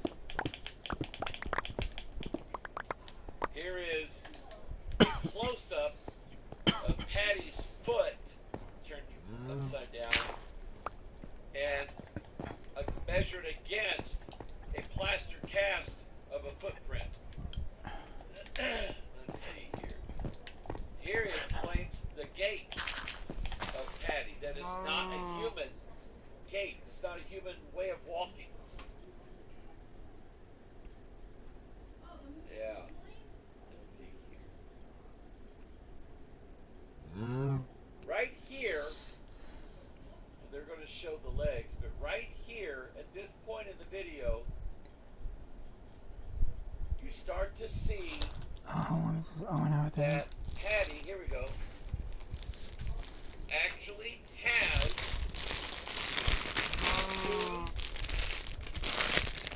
Harry.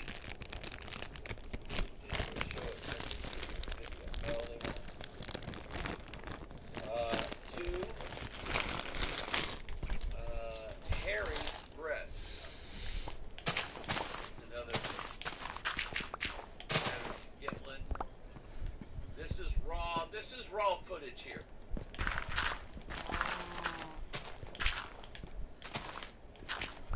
He's on a horse. He's trying to take this and try to get his horse to be still at the same time.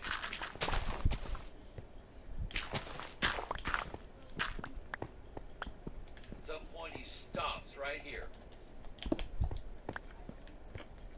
Now, right here,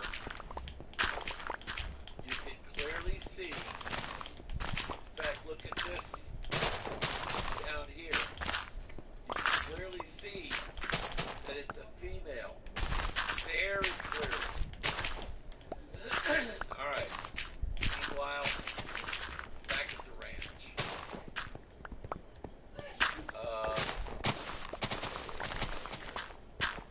Bigfoot. Okay. And I said that Bigfoot has breasts. What? Asked Effie Albay of Purdue Jr. in Aeronautics and Astronautics Engineering from the audience. I said, those are mammaries, Hoggard responded. Oh, yeah. Besides Bigfoot, Hoggard said the Bible also proves the existence of giants, demigods, and dragons. Yes.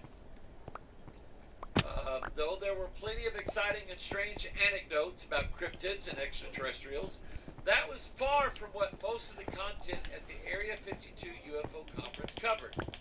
In reality, and they caught me. After they caught me. In reality, the Bible, biblical teachings and prophecies in the Bible were the biggest subjects in his lecture turned sermon. Yes!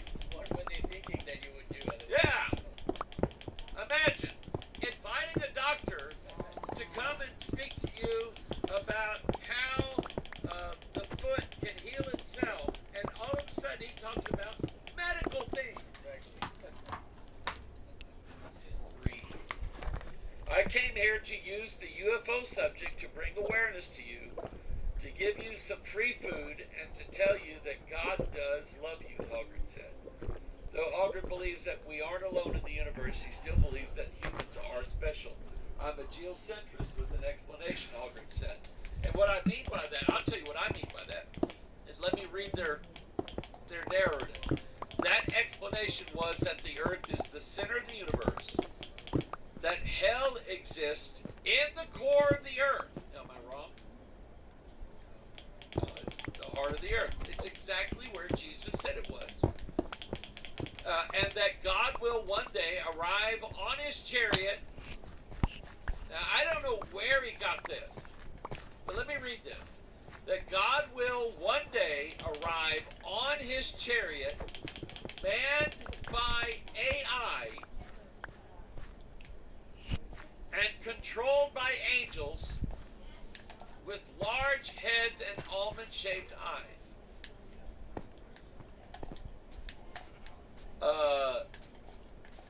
He got that all... I have no idea where he got it from.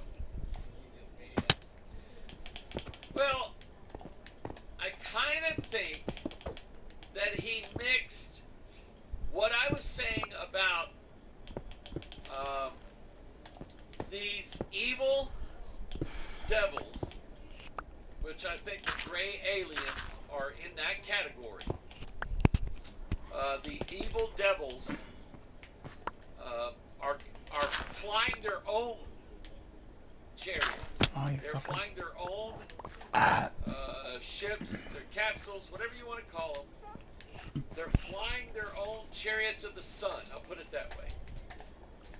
And but they're not going to be bringing God here. He missed that one completely. So I said, we believe that God has the coolest car in the universe.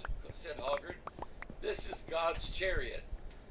Kat Stafford, a senior in entomology, said she's heard lectures like Hoggard's before. She said, you have to look for these things. Stafford said, if you look for anything in the Bible, you'll probably find it. Seek, and ye shall find. Ask, and it shall be given. Knock, and it shall be opened up to you. Somebody say amen. Now, I asked Pastor Rock here, and I don't know why this subject has been on my mind. Maybe it has to do with some things that I guess me and my wife and some other people have been talking about this past week while we've been gone. But it's the subject of witchcraft and how pervasive it is in America and what different forms it takes on. And there are a lot of forms that witchcraft come in. Let me put this up on the screen. Hit that button. I hit the wrong button. I do it every time. There we go. Let me put this up here. This was the advertisement that existed in the comic books that I read in the 70s. I don't know if this was around in the 60s, but this was a part of those comic books. Full page ad, The Magic Power of Witchcraft, and at one point it says so easy even a child can do it. Now, I would agree that there are some easy spells that probably children can do.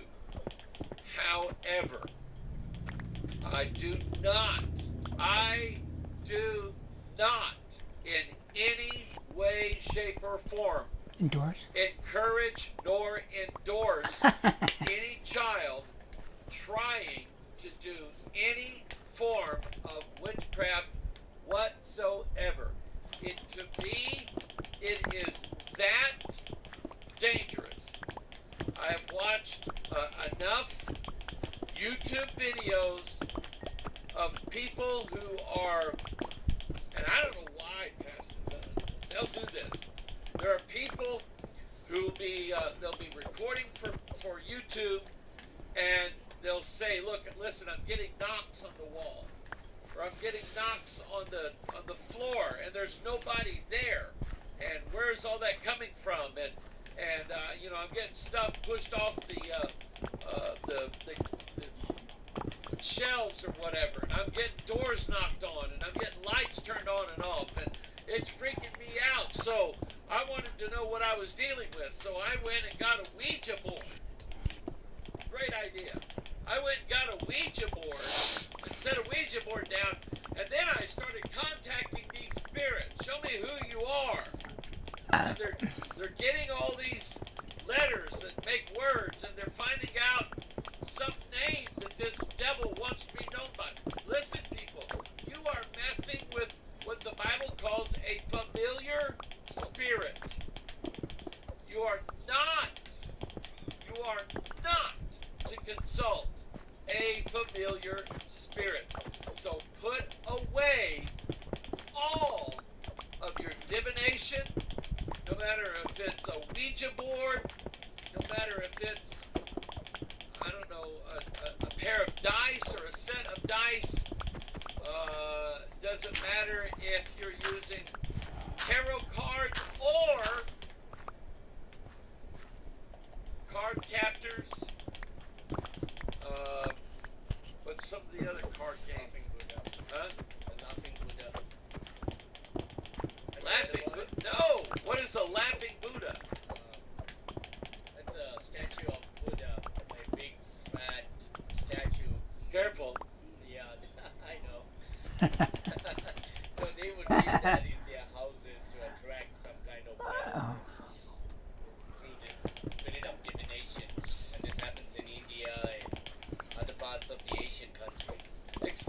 me a little bit about how rampant, and you know, I was talking to you yesterday about that there's only two religions in this world. There's Bible Christianity, and in Bible Christianity, we put all of our trust in the Lord God, and we ask God to do things for us that we cannot do, that we should not do. And the importance there is that if we ask God to do it, then sit down, shut up, and wait for God to do it. Because God's going to do it. He's either going to do it, or He's going to do something way better than what you asked for. Which is what I tell people. That's what I believe. That's what I think God was telling Paul in 2 Corinthians 12. You know, Paul, my grace is sufficient for thee. I have something better for you than removing the thorn in your flesh. I'm going to give you grace to endure it every single time. So, seeing how pervasive now that witchcraft, what we call Eastern mysticism, how that is invading America and invading churches. Share with us a little bit about what you've seen as someone who grew up in India, and some of the ways that they practice witchcraft, some of the ways that they practice divination, trying to find out, you know, divine from the gods, what's going to happen, and so on.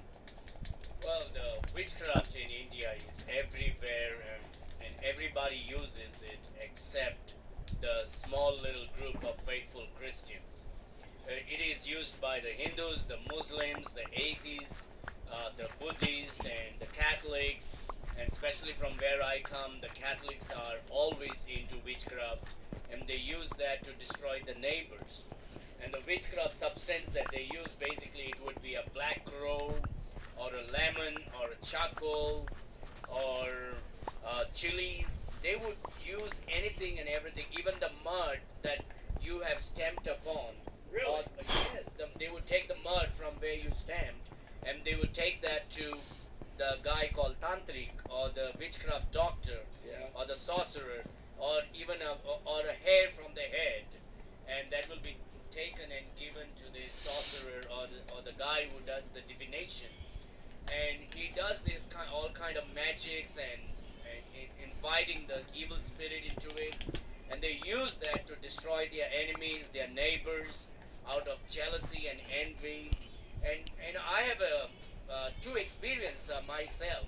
One is before salvation, and one is after my marriage. That is after salvation.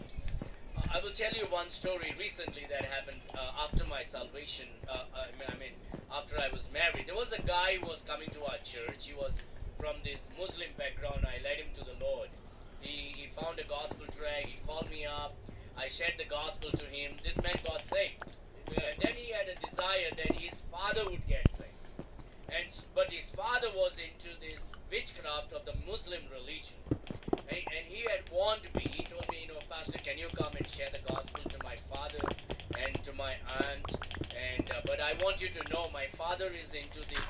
He always lives in this dark room, and he has this picture of this one Muslim leader and a small little lamp in that dark room. And I want you to come and share the gospel to him. So I said, okay. So I prayed and took my Bible and I went. And that man would just sit and smile and listen to me and on and on and on. And I shared the gospel. When I just got out of the house, and just a couple of minutes ago you were just talking about it. When I got out of the house, I get a call from my wife that the tap in my kitchen just blast and the water is all over our kitchen. And this never ever happened before. Yeah. And I knew this is not just by fluke or by mistake. This has to do something by the evil one, who was really unhappy.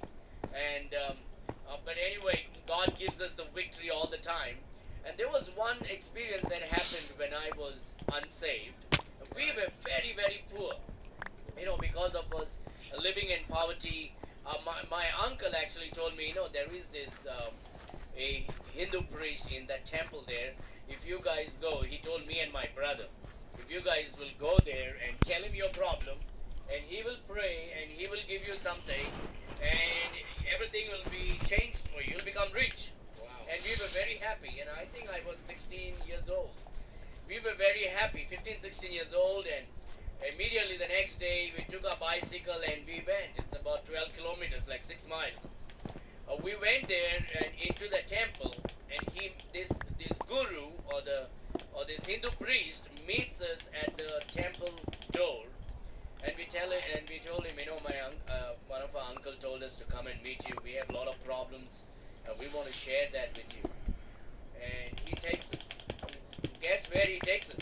He takes us into a room, extremely dark, no light at all, and a dark black colored idol of a Hindu goddess with her tongue outside, eyes are red. What's her name? Kali. Kali, yes. She's in Indiana Jones. Yeah, and skulls around her neck and a dead body under her foot. And he made us to sit there, and we were Catholics then, not saved. He made us to sit down on the floor, and a small little lamp that is lighted in front of her.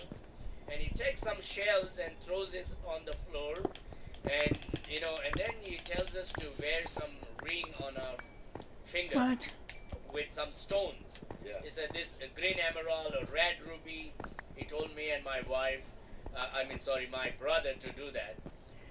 And then he tells us, go home, take a coconut and lemons and chili and wrap it around and take 7 rounds around your house, and 7 days later you come and bring that to me. And we did that. Yeah. And we took that 7 rounds. 7 days later we go back, and by the way, he's using that number 7. Yeah. And 7 rounds after 7 days come to him and give that coconut and the chili and the lemon to him. And guess what? We did that.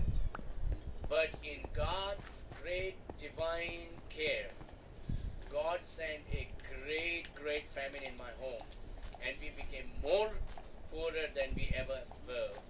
We had no food in our home. And that was the time when we looked up unto Jesus and called upon the Lord to save us. And God sent a man in our house, and that man was sharing the gospel to my mom, and I overheard the gospel from John chapter 14 verse 6, and I got saved. Amen. Amen. I like that. Now, he mentioned the number 7, and if you, he and I were talking yesterday about, let's see if I can find it here. Where would it be? What's known as the 7 chakras. And you've heard me mention that before. So we're going to get a little insight on exactly what these chakras might be or what they might represent. We get a good picture of them here, and I'll put them up on this screen here. There we go. And there we go. We'll get this out of Pastor's way. Pastor, these are the 7 chakras, and believe it or not, I have studied a UFO expert by the name of Dr. Stephen Greer, and Dr. Greer is he's a board certified ER doctor, which means he's very intelligent. He's very his wits are about him. He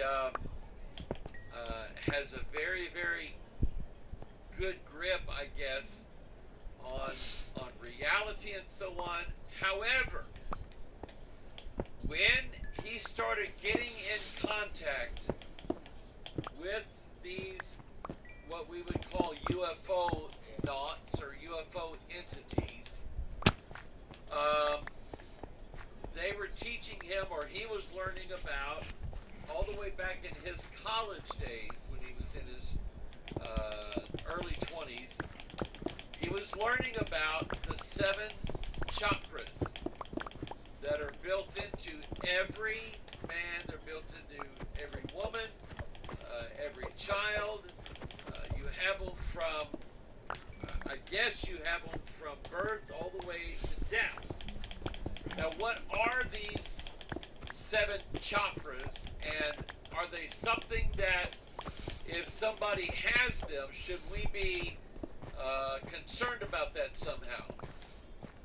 Well, these chakras, based on what the Hindus believe, they have these 7 chakras, and one is the Mooladhara, that is speaking about the base spine, or you would say the root chakra, to make your firmness on the earth, connecting yourself to the earth.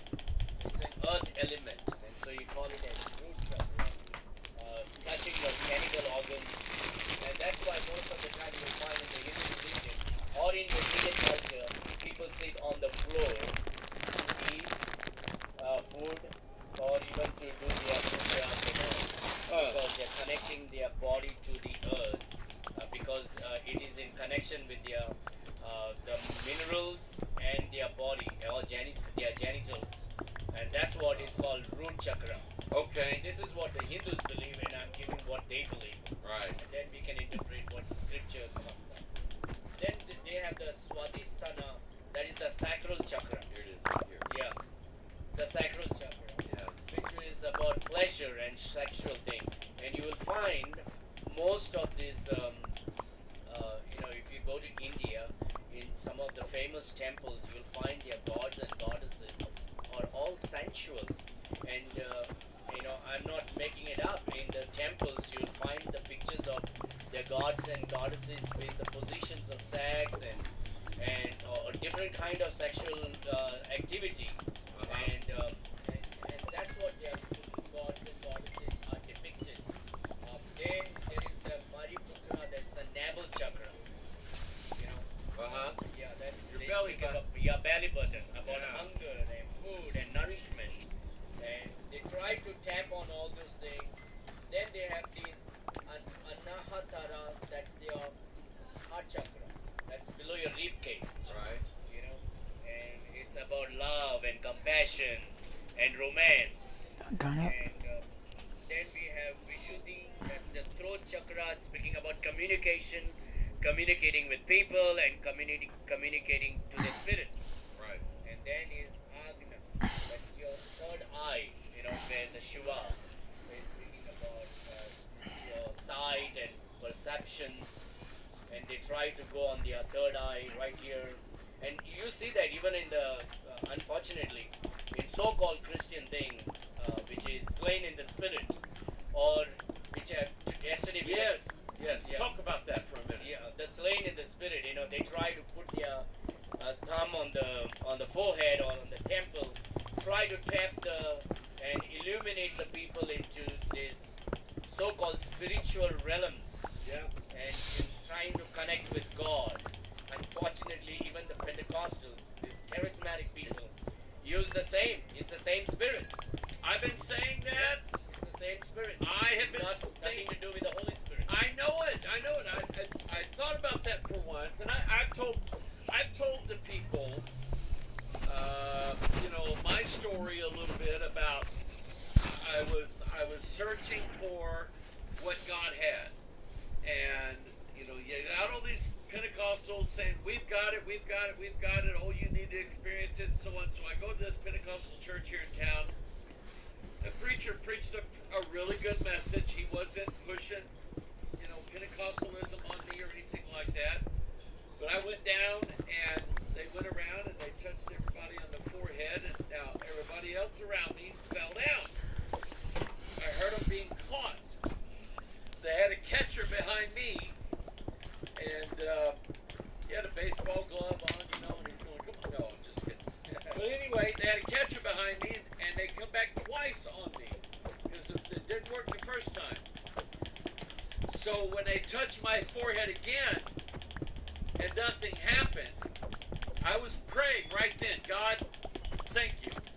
Thank you, thank you, thank you. I asked you if this was from you. Your answer was no. So God, I promise you I will never, ever, ever seek this out. Never will do it. Then it dawned on me, you know, a few days afterward, I'm thinking about what had happened. And I'm thinking, Mike, you were asking them to kill your spirit. Slain in the spirit is what it's referred to as. You were asking them to kill your spirit. And Mike, I wasn't going to let them do that. You know, I had a plan for you, Mike. I'm going to have you do this and this and this and so on, and I'm glad that he did. But man, I tell you what, it was very alluring to me because some friends of mine had already got into it. And so I'd like to say I'm just thankful that God didn't let that happen. The number 7, I believe, man, I got to get my Pure Bible Search software all set up. And do they give an explanation? Do Hindus give an explanation of why there are 7 chakras? Why there's not 8 or 9 or 6 or 5 or anything like that? I don't think so. Okay. All right. Here's what I came up with. Deuteronomy. Okay. First of all, that's me doing that. I think. I keep knocking his camera down. Yeah, put it upside down. People think you're hanging from the trees. This is how Indian people live. They all hang from trees. There we go. The 7 chakras. They are like whirlwinds. Right. They're energy. Spirals. Yeah, that's a good way of putting it. They're spirals. And in Deuteronomy 7, God said, when the Lord thy God, let me see if I can put this up on the screen. Yeah, look at there. When the Lord thy God shall bring thee into the land whither thou goest to possess it, and hath cast out many nations before thee, the Hittites, the Girgashites, and the Amorites, and the Canaanites, the Perizzites, and the Hivites, and the Jebusites, 7 nations greater and mightier than thou.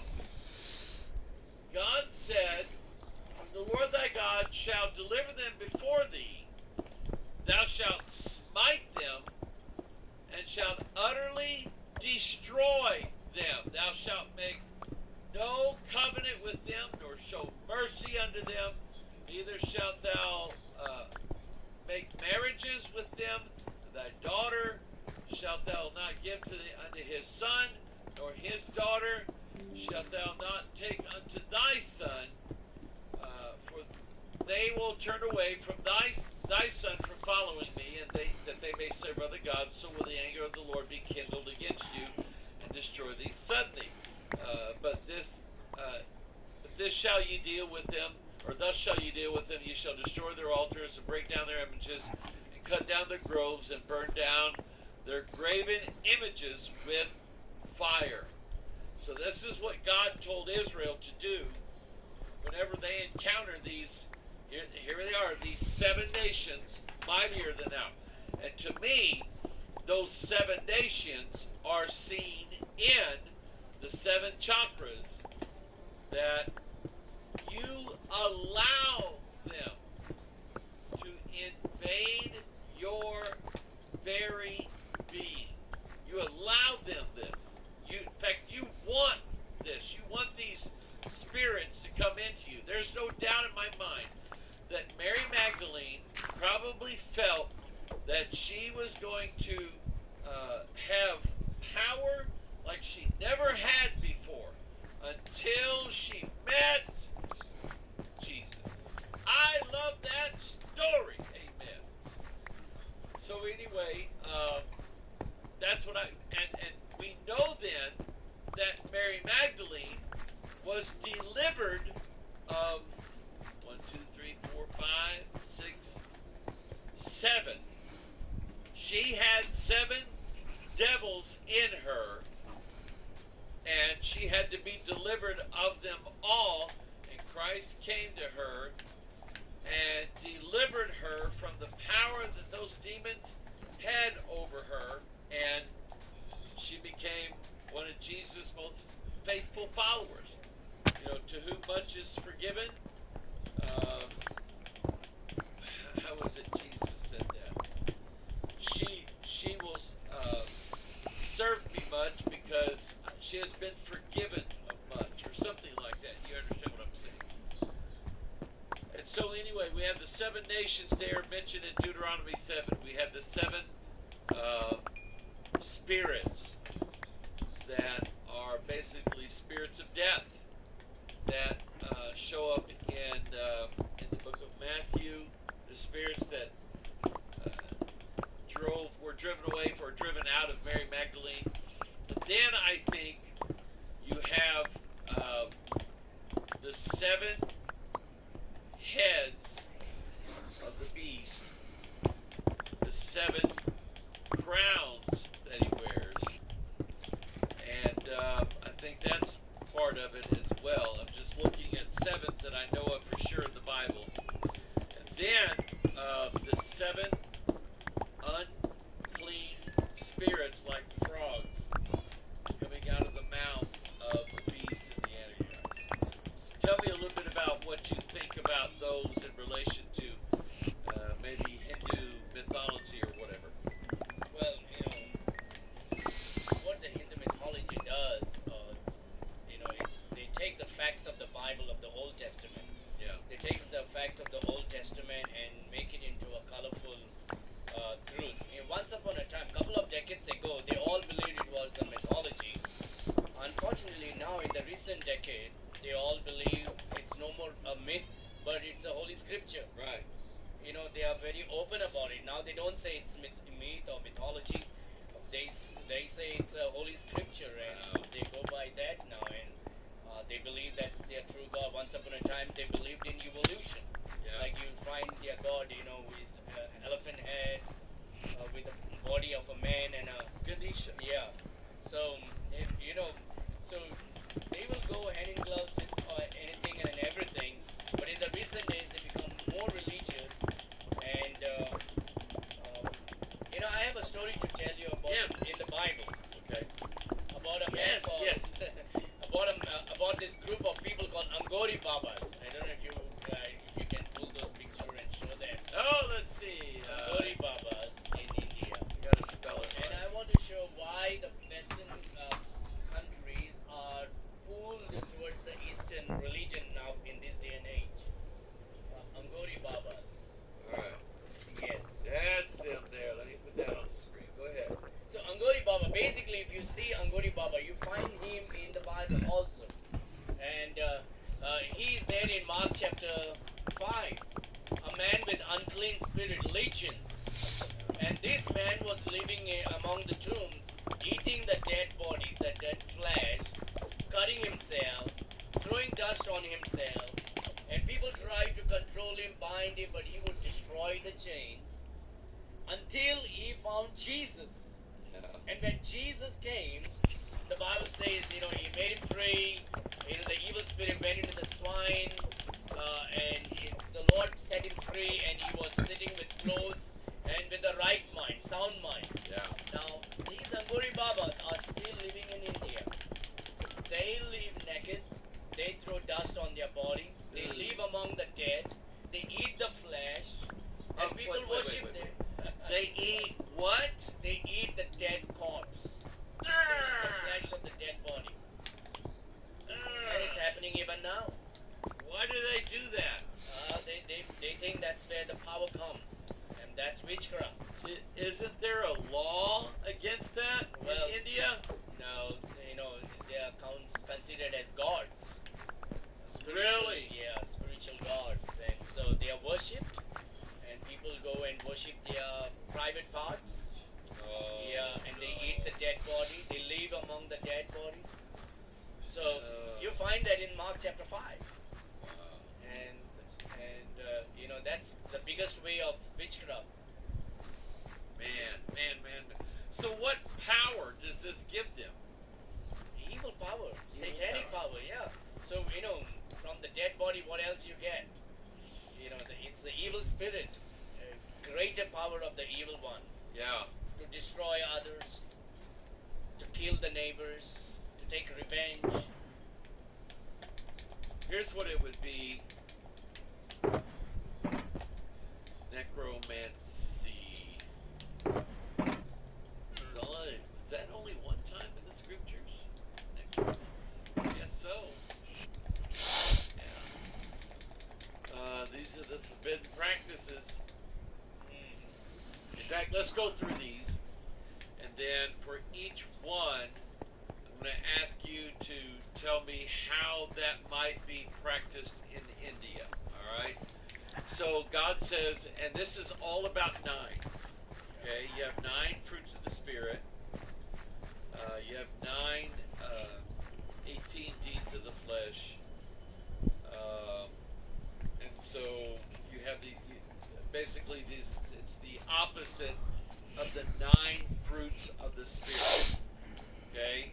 So you have Woman is supposed to cry, practices that God so said it must absolutely be stay away from them. raindrops. Do not practice So them. Do not many let anybody know raindrops. practice them, and so on. And if you find out somebody's practicing them, well, listen here. The penalty for this was very severe. It was the death penalty. So God said, when thou art come into the land which the Lord thy God giveth thee, thou shalt not. So let's say that there was a time when God gave India over into the hands of the British Empire. That's a fact. All right, that happened historically. When did that happen? Do you know?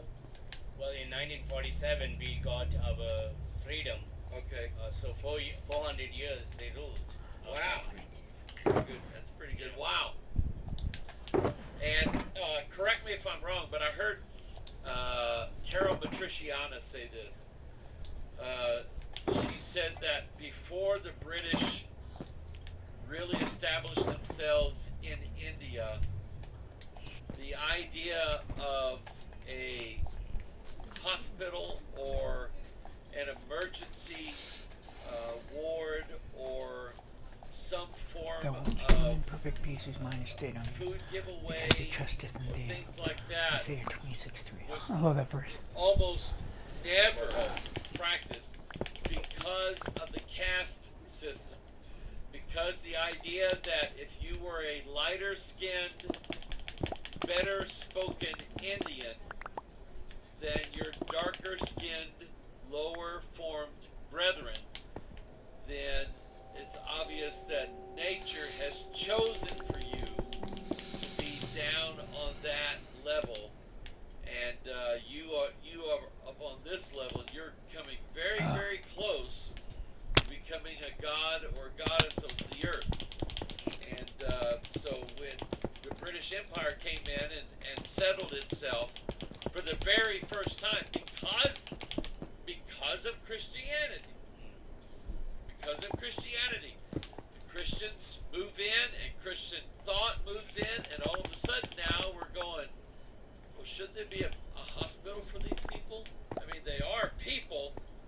The Indians would say, well, they're not of the right caste than us. They're lower than us. So whatever misery they have to endure in this life, let them do it. Let them, have all they want. So anyway, back to this. You have the British Empire coming in, and you have India practicing all of these practices that a standard Englishman would go, oh, my goodness. So he said, when thou art come into the land which the Lord thy God giveth thee, thou shalt not learn to do after the abominations of those nations.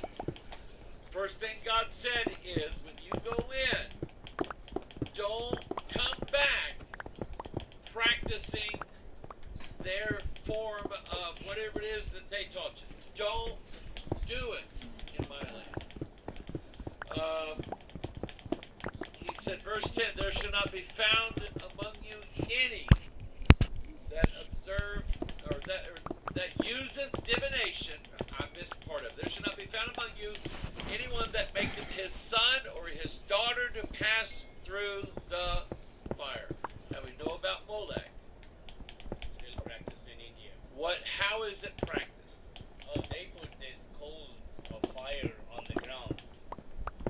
Now, they put the coals of fire on the ground, and the men who are preparing to walk or run on the fire, they try to fast. They will fast the whole month, and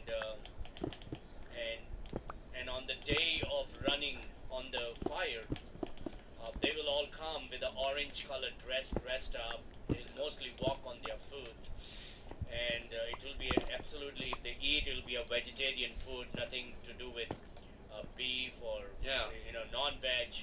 And what they do is the coals of fire will be burned and thrown on the ground, and these people will be running over that. Yeah. But that is practiced now, which was practiced then also. But there was one more thing that was practiced called sati. Sati is when the husband dies, and his body is burned in fire. Yeah. During that time, they'll catch the young widow, and they will throw her on the fire alive, so she would die. And it is because of the Christian influence, the missionaries like William Carey is the one who abolished it. Oh, praise the Lord. Yeah. Man, I've not heard of that one. Oh yeah, sati. Ladies, in America, get down on your knees and praise Jesus. Amen. That you don't have to be thrown in the fire with your worthless deadbeat husband, or whoever it was. That's crazy. That is absolutely crazy. So they would do this with their children, the young, too, obviously. Well, offering it to their gods. Not now, but then. Man. All right. The next one he said that useth divination. Now, divination is divining. It is like me having a handful of die, and I've got, let's say, 5 pieces of die in my hand. I put them in a cup, and I rattle the cup out, and I want to get, I don't know, pick a number. I want to get all 5. Oh, flip phone. If I get all 5s, then I get the whole pot of what everybody else threw in. If I get less than 5s or more than 5s, then the pot gets distributed out to the people who picked the number that I would have picked. So, in divination, roll the dice, and you're using the dice, or you're using bones, or you're looking at tea leaves, or you're looking at the palm of your hand. Where's my hand at? There it is. Using the palm of my hand right here, and looking at those lines to see what my future is going to be. Now that is part of what divination is, and there are other forms of divination, and I've seen them before. So tell me what they would do in India, how they would divine things in India. Divination is basically having the gods fill you in on what they're going to do. So basically, in regard to divination, my camera keeps. Oh, I did it again. Divination here. Yeah. Go ahead. Oh, you Well, fucker. the divination practice in this witchcraft. In the one thing you must understand, what the West considers as witch or witchcraft is considered in the East as goddess. Now, what you think it is a witch in the West, in the East she is a goddess, and she is worshipped. And the practice of witchcraft is considered to be spiritual in the East, and so they think they are doing a favor to God, getting the power of God upon them, and this would be by fasting and staying in a prayer retreat under the feet of Guru and waiting for him to lay hands on them and impart some kind of power, and there is a lot of manipulation that goes on, and so many such priests are now in the prison because of they took advantage of the women's, and most of the time these divinations are related to sexual things where the women's and children's have been abused and misused for their pleasure.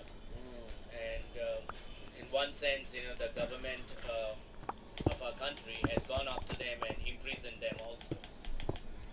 But for years, this went on. This is going on. Wow. So, what do you see in America that's being done as far as divination is concerned, where most people don't understand that it is divination, it's being practiced, it's being done, and something that you knew was being done in India, you knew that we were a part of this in India, and so on. Is there anything in America that, in your opinion, amounts to occult divination? Oh yeah. In this day and age, the East looks at the West and says, "Oh, these are the practices of the West that is influencing the East because of the television." But if you look further, if you look backside, these were the practices that was practiced by the East in the beginning, and the West actually took it and practiced and made it popular, and now getting back. For example, homosexuality, same-sex marriages, transgenderism. This was not practiced in the West before. This was practiced in the East. Really? Yes, this was practiced in the East. Their gods and goddesses used to practice. These are openly carved in the temple walls in some of the famous temples in India. This has permeated into the West now, and unfortunately, even the Christians in America or in the Western country are accepting it with wide open arms. The yoga and meditations and all this thing, and these are witchcraft. There you go. And Paul actually rebukes the Galatian Christian and says, "Who has bewitched you?" Yeah. Basically bewitchment. Who has put a spell on you? And why did you fall into this witchcraft trap? We can talk about skulls and owls and crows, but this is entered into Christianity today, and people who are not in the Word are bowing down to witchcraft in the name of exercise or in the names of goodwill, and they are selling their soul to the evil one. Oh, praise the Lord. Pastor, I appreciate you coming over here and telling us all this. This is stuff that people need to know. This is information that I think that, number one, every American household should know, but definitely every Christian household should know these things. They should know what it is that they're getting their kids into, that they're putting them into. They're getting them into, and I started reading a little bit from Marilyn Ferguson's Aquarian Conspiracy book, where she talks about, she says, "I'm an Aquarian, I'm a New Ager, and this is what we're doing. And don't be alarmed, but this is what we've done, and this is what she foresees in the future says this is what we're going to do. But basically, she saw years ago how that Hindu mysticism and Hindu practices were coming over into America, first in California. Now, California, they are the trend setters for America. In other words, whenever California comes out with a new dress style, then the rest of the country has to have that new dress style. When some rock and roll person wants to start wearing a glove on one hand, all of a sudden you got people wearing a glove on one hand, right? And so California sets these trends, and there are people who do nothing but look at the trends California sets. Come on, guys.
Okay.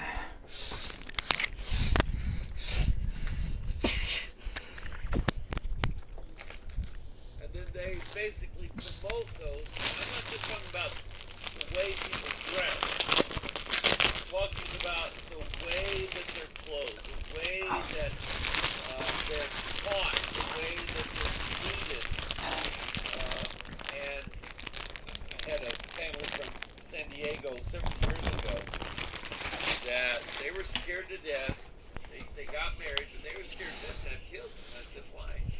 They said, we're pretty sure that at some point we'll go to prison just for having kids and trying to straighten them out, trying to use corporal punishment on them. Well, yeah, that's true. But anyway, as India moves into California, California then influences the rest of the country so that we do whatever they're doing and have been doing on TV or in the movies, and then it creeps into the church. I have yesterday this TV show from the 50s called Perry Mason about a lawyer. Okay? And folks get this now. I watch this show at night because it's from the 50s and it's pretty much clean. In other words, they're not using all the dirty words in there. In fact, they didn't use any in there because that was the TV system ratings back in the day in the 60s was you couldn't use any profanity in your programming, so they didn't. But anyway, in this show, I kept noticing, and it started in 1957. Okay, my dad graduated high school in 1959. Okay, so he was of that generation. In 1957, Perry Mason starts, and I start noticing then that there were scenes where there would be a statue of the Buddha, and he would always be, he wasn't always sitting in his divine enlightenment pose. He was sitting sometimes with his hands doing certain, what's called mudras. Everything that they do with their hands has a symbolic meaning to it. Similar to, and this is a true story, we go out to Delphi, Indiana every October. There were a couple of young teenage girls, 13 years old, Abby and Libby. Yep. And they finally found the guy that they think killed both of them. They're going to hold his trial. I don't know when. But the... on the second coming. at the crime scene of these two girls who were their throats were slit from ear to ear. What?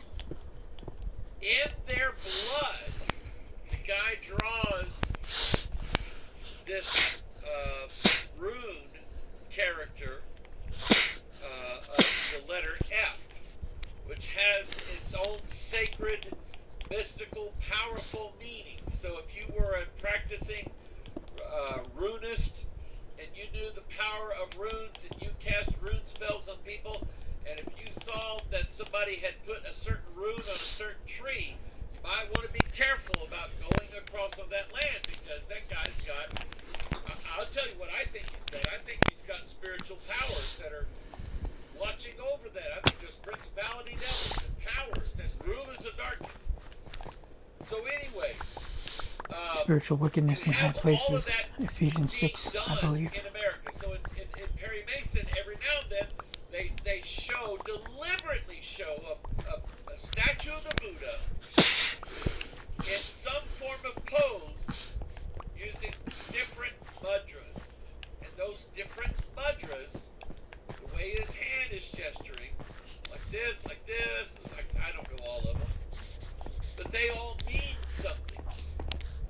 And I'd like to find out who it was that was responsible for putting all those on there. Surely somebody knows. But even after that, I don't know all of them, but they all mean something.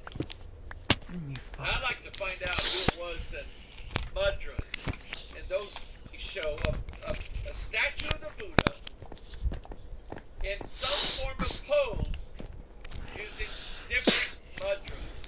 And those different mudras, the way his hand is gesturing, like this, like I don't know all of them, but they all mean something. And I'd like to find out who it was that was responsible for putting all those on there. Surely somebody knows. But even after that, you have Hollywood and TV shows begin to introduce more occult themes into their programming. All of a sudden now, in the 60s, you have the Munsters, you have the Addams Family, you have Bewitched, you have my favorite Martian, you have you have all these TV shows that are supposed to be funny shows, but they're based upon the occult. And I look back at it, and I can clearly see a massive change between, let's say that you lived in 1958 and you went into a coma, and you woke up in 1974. You were expecting the world to be the way it was in 1958. Not a chance. The world was so completely, literally turned upside down during the 60s. It's just unbelievable. But that's the influence that the West, India, or we would say the East, India,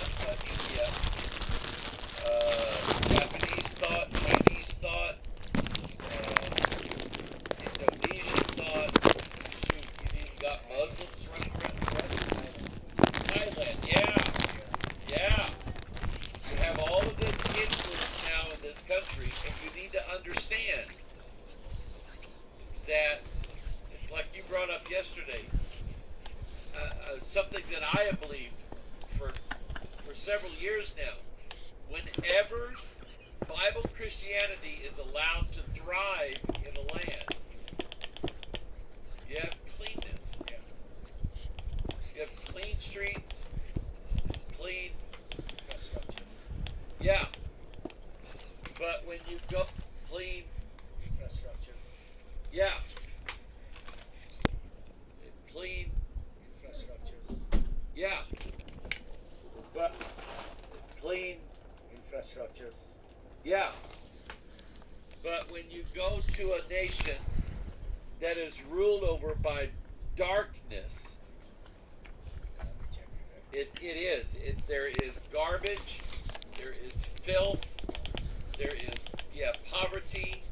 There is. We saw a lady in Kenya several years ago. She was in one of the slums there, Kibera, and we were just pulled up. We were looking for a pastor. We were just waiting in the car. Me and 2 or 3 other American pastors were waiting in the car, and this woman was walking through the mud streets there in the slums there of Kibera, and she saw some running water. She stopped, and she dipped her feet in that. It's sewer water. That's what it is.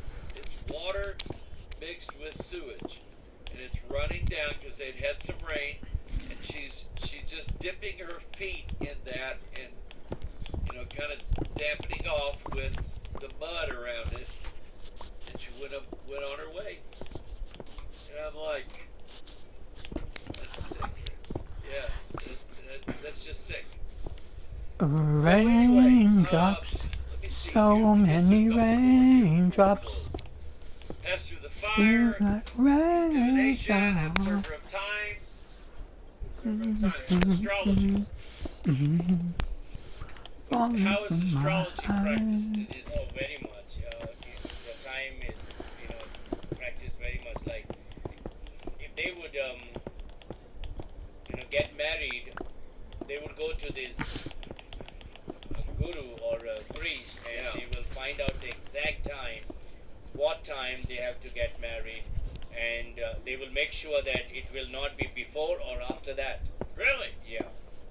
They will see that the ritual is done during that particular time, because if you miss that, they believe that bad luck is going to come after them, their life is going to be miserable, and be it marriage or even burning the dead body, burning the dead body, or inaugurating their home, whatever it is, or naming the child, it will all be according to the time given by the priest.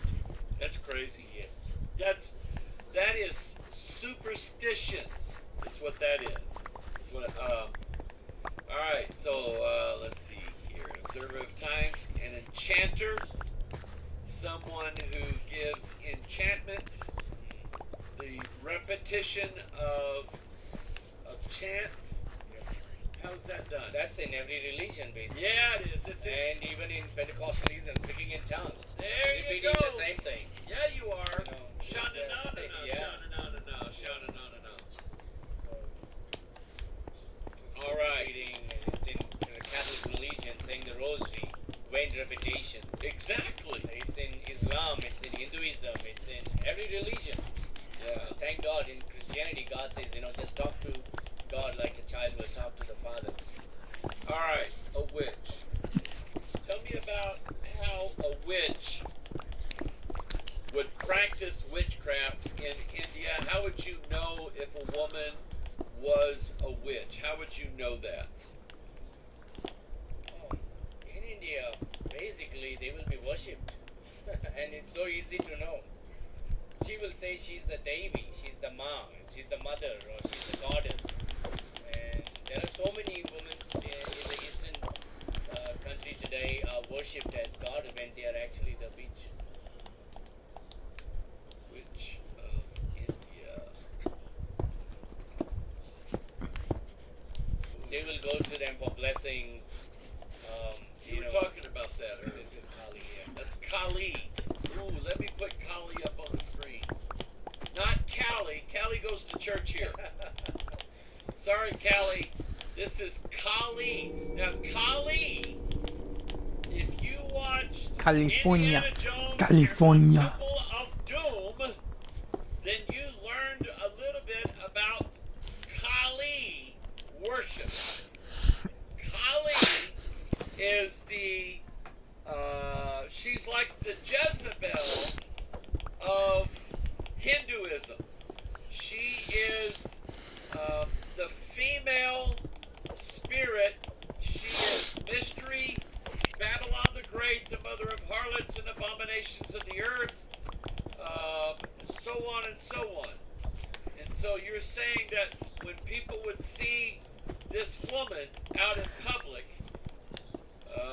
they would give her money? Yeah, they would bow down, worship, fall at her feet, touch her, pray to her, offer a sacrifice. They will cut the goat and shed the blood. Those poor goats in India. Man, they get it for everything. Poor goats and lambs. I had somebody, and bless their heart, I didn't know what to do. But I think it was like the second time we went to Kenya.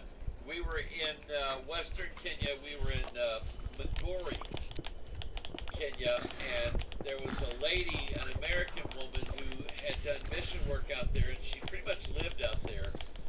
And she knew some of the people. Anyway, this guy, she meets up with me one day because we're going to go visit some sites that she wants me to see. And this old man comes up, and he has this rope, and on the end of the rope was a goat. And I'm like, I think I know what this is. What do you want me to do with it? She said, this is a very high honor. man has given you this goat. He wants you to keep it. That is a blessing. Now, if you reject it, I said, I don't even want to hear what happens when I reject it. So I ended up leading this goat around for a while, and then when we got ready to leave, I handed it to her, and I said, Mama, how about you take care of my goat for me? Because I just can't imagine them letting it on the plane, when I go back. And so she did. She probably ate it. But anyway, so this is Kali, and Kali is about as evil as you can get. Kali would be the Catholic version of Kali would be the Virgin Mary. That's who we're talking about. Revelation 17, the woman on the beast. Yeah, the woman riding the beast. And she looks like a woman who always gets her way. Is what I think of that. If you would take a proper picture of Kali, you will see skulls around her neck. Yeah! And the cup in her hand. It's Revelation 17. And she's sitting on, the blood of the martyrs. Yeah! Here it is. Here's Kali. There you go. There's all the skulls and the heads. That's Revelation 17 for you. Man, she's evil. Pure evil. Yeah. Let's see. 1, 2, 3, 4, 5, 6. Yeah. 7. So 7 legs, 5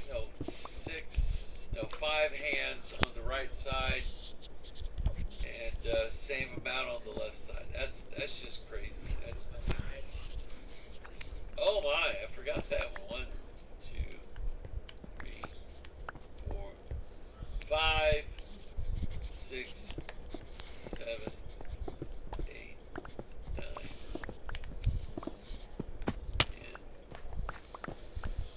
10 or 11. I can't really count that. But anyway, all of this now that you're seeing here is nothing more than superstition. It is the way that the Hindu believe, it's the way that India believes, and you just have to pray, God bless them, God help them, God give them the light somehow, some way, and just pray that, that God will open up the floodgates of heaven, open up the doors of heaven, and shower blessings down upon the people of India, so that, like the Bible says, His doctrine can distill upon them like the early showers. And that's the prayer. If you want to pray for Pastor Lordson and his ministry, he's like Paul. Brethren, my heart's desire is that all India shall be saved. There is nothing wrong. Let me say it this. There is absolutely nothing wrong with you praying for your own people. Nothing wrong with that. Now, there's nothing wrong with you praying for other people as well.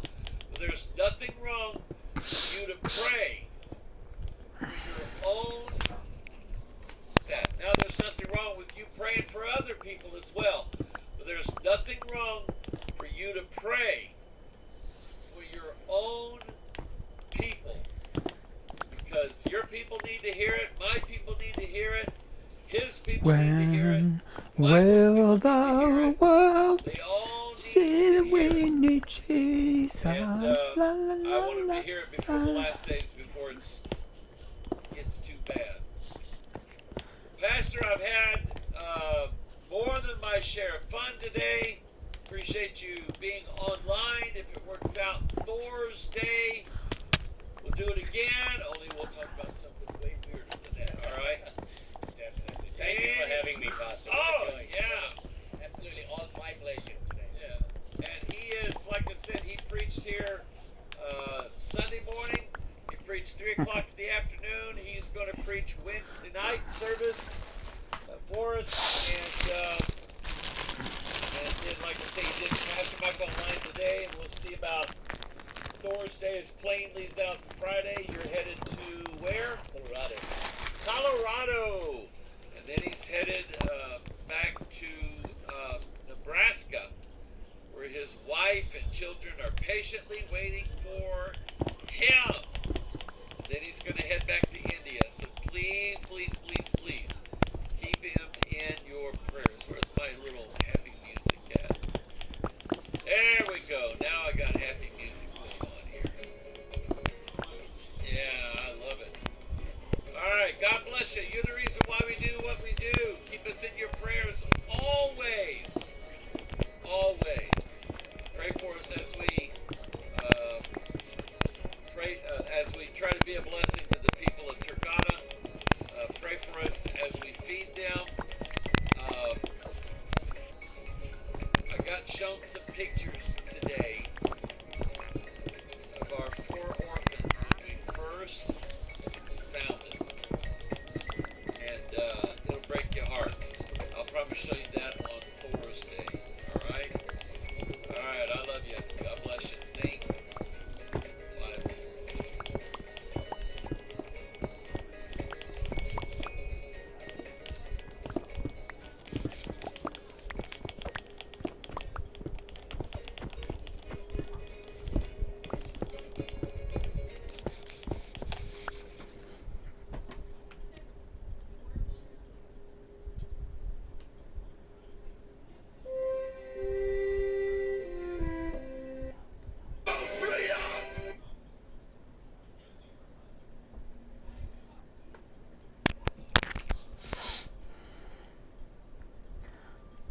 You can have those guys on their show, but Pastor, what a joy it is to be here. these people claim to be Christians, but they're so hypocritical. A great bond and great friendship that Yes, I'm I going enjoy for a with walk. your pastor, Pastor Mike Hogan, and I believe that you are blessed to be in this church, and you are blessed to call Pastor Mike Hogan as your pastor. I hope you all are behaving well, supporting him, defending him, standing with him, praying for him, loving him. And I was greatly touched by this couple that came forward today. And, I appreciated Pastor with gifts and token of appreciation. Now that is a great, great, great blessing. In my church, they do that. The second week of October, the church get together and, they plan things secretly. They collect gifts, they collect money, each family will bring gift and they'll bring some snacks, and after the service they will celebrate, thanking God for me in their lives. These are things that I don't teach in my church, but we want to be humble. We don't want the glory, but it is a joy when the church get together and do that for their pastor. And I believe this is something that every church should do. The second week of October is considered as a pastor's appreciation day, and the church together collectively should get together and give a surprise and show it. Like, comment, subscribe. I'll catch you guys in the next video. Peace out. Thank you for watching. See ya. I'll be right back.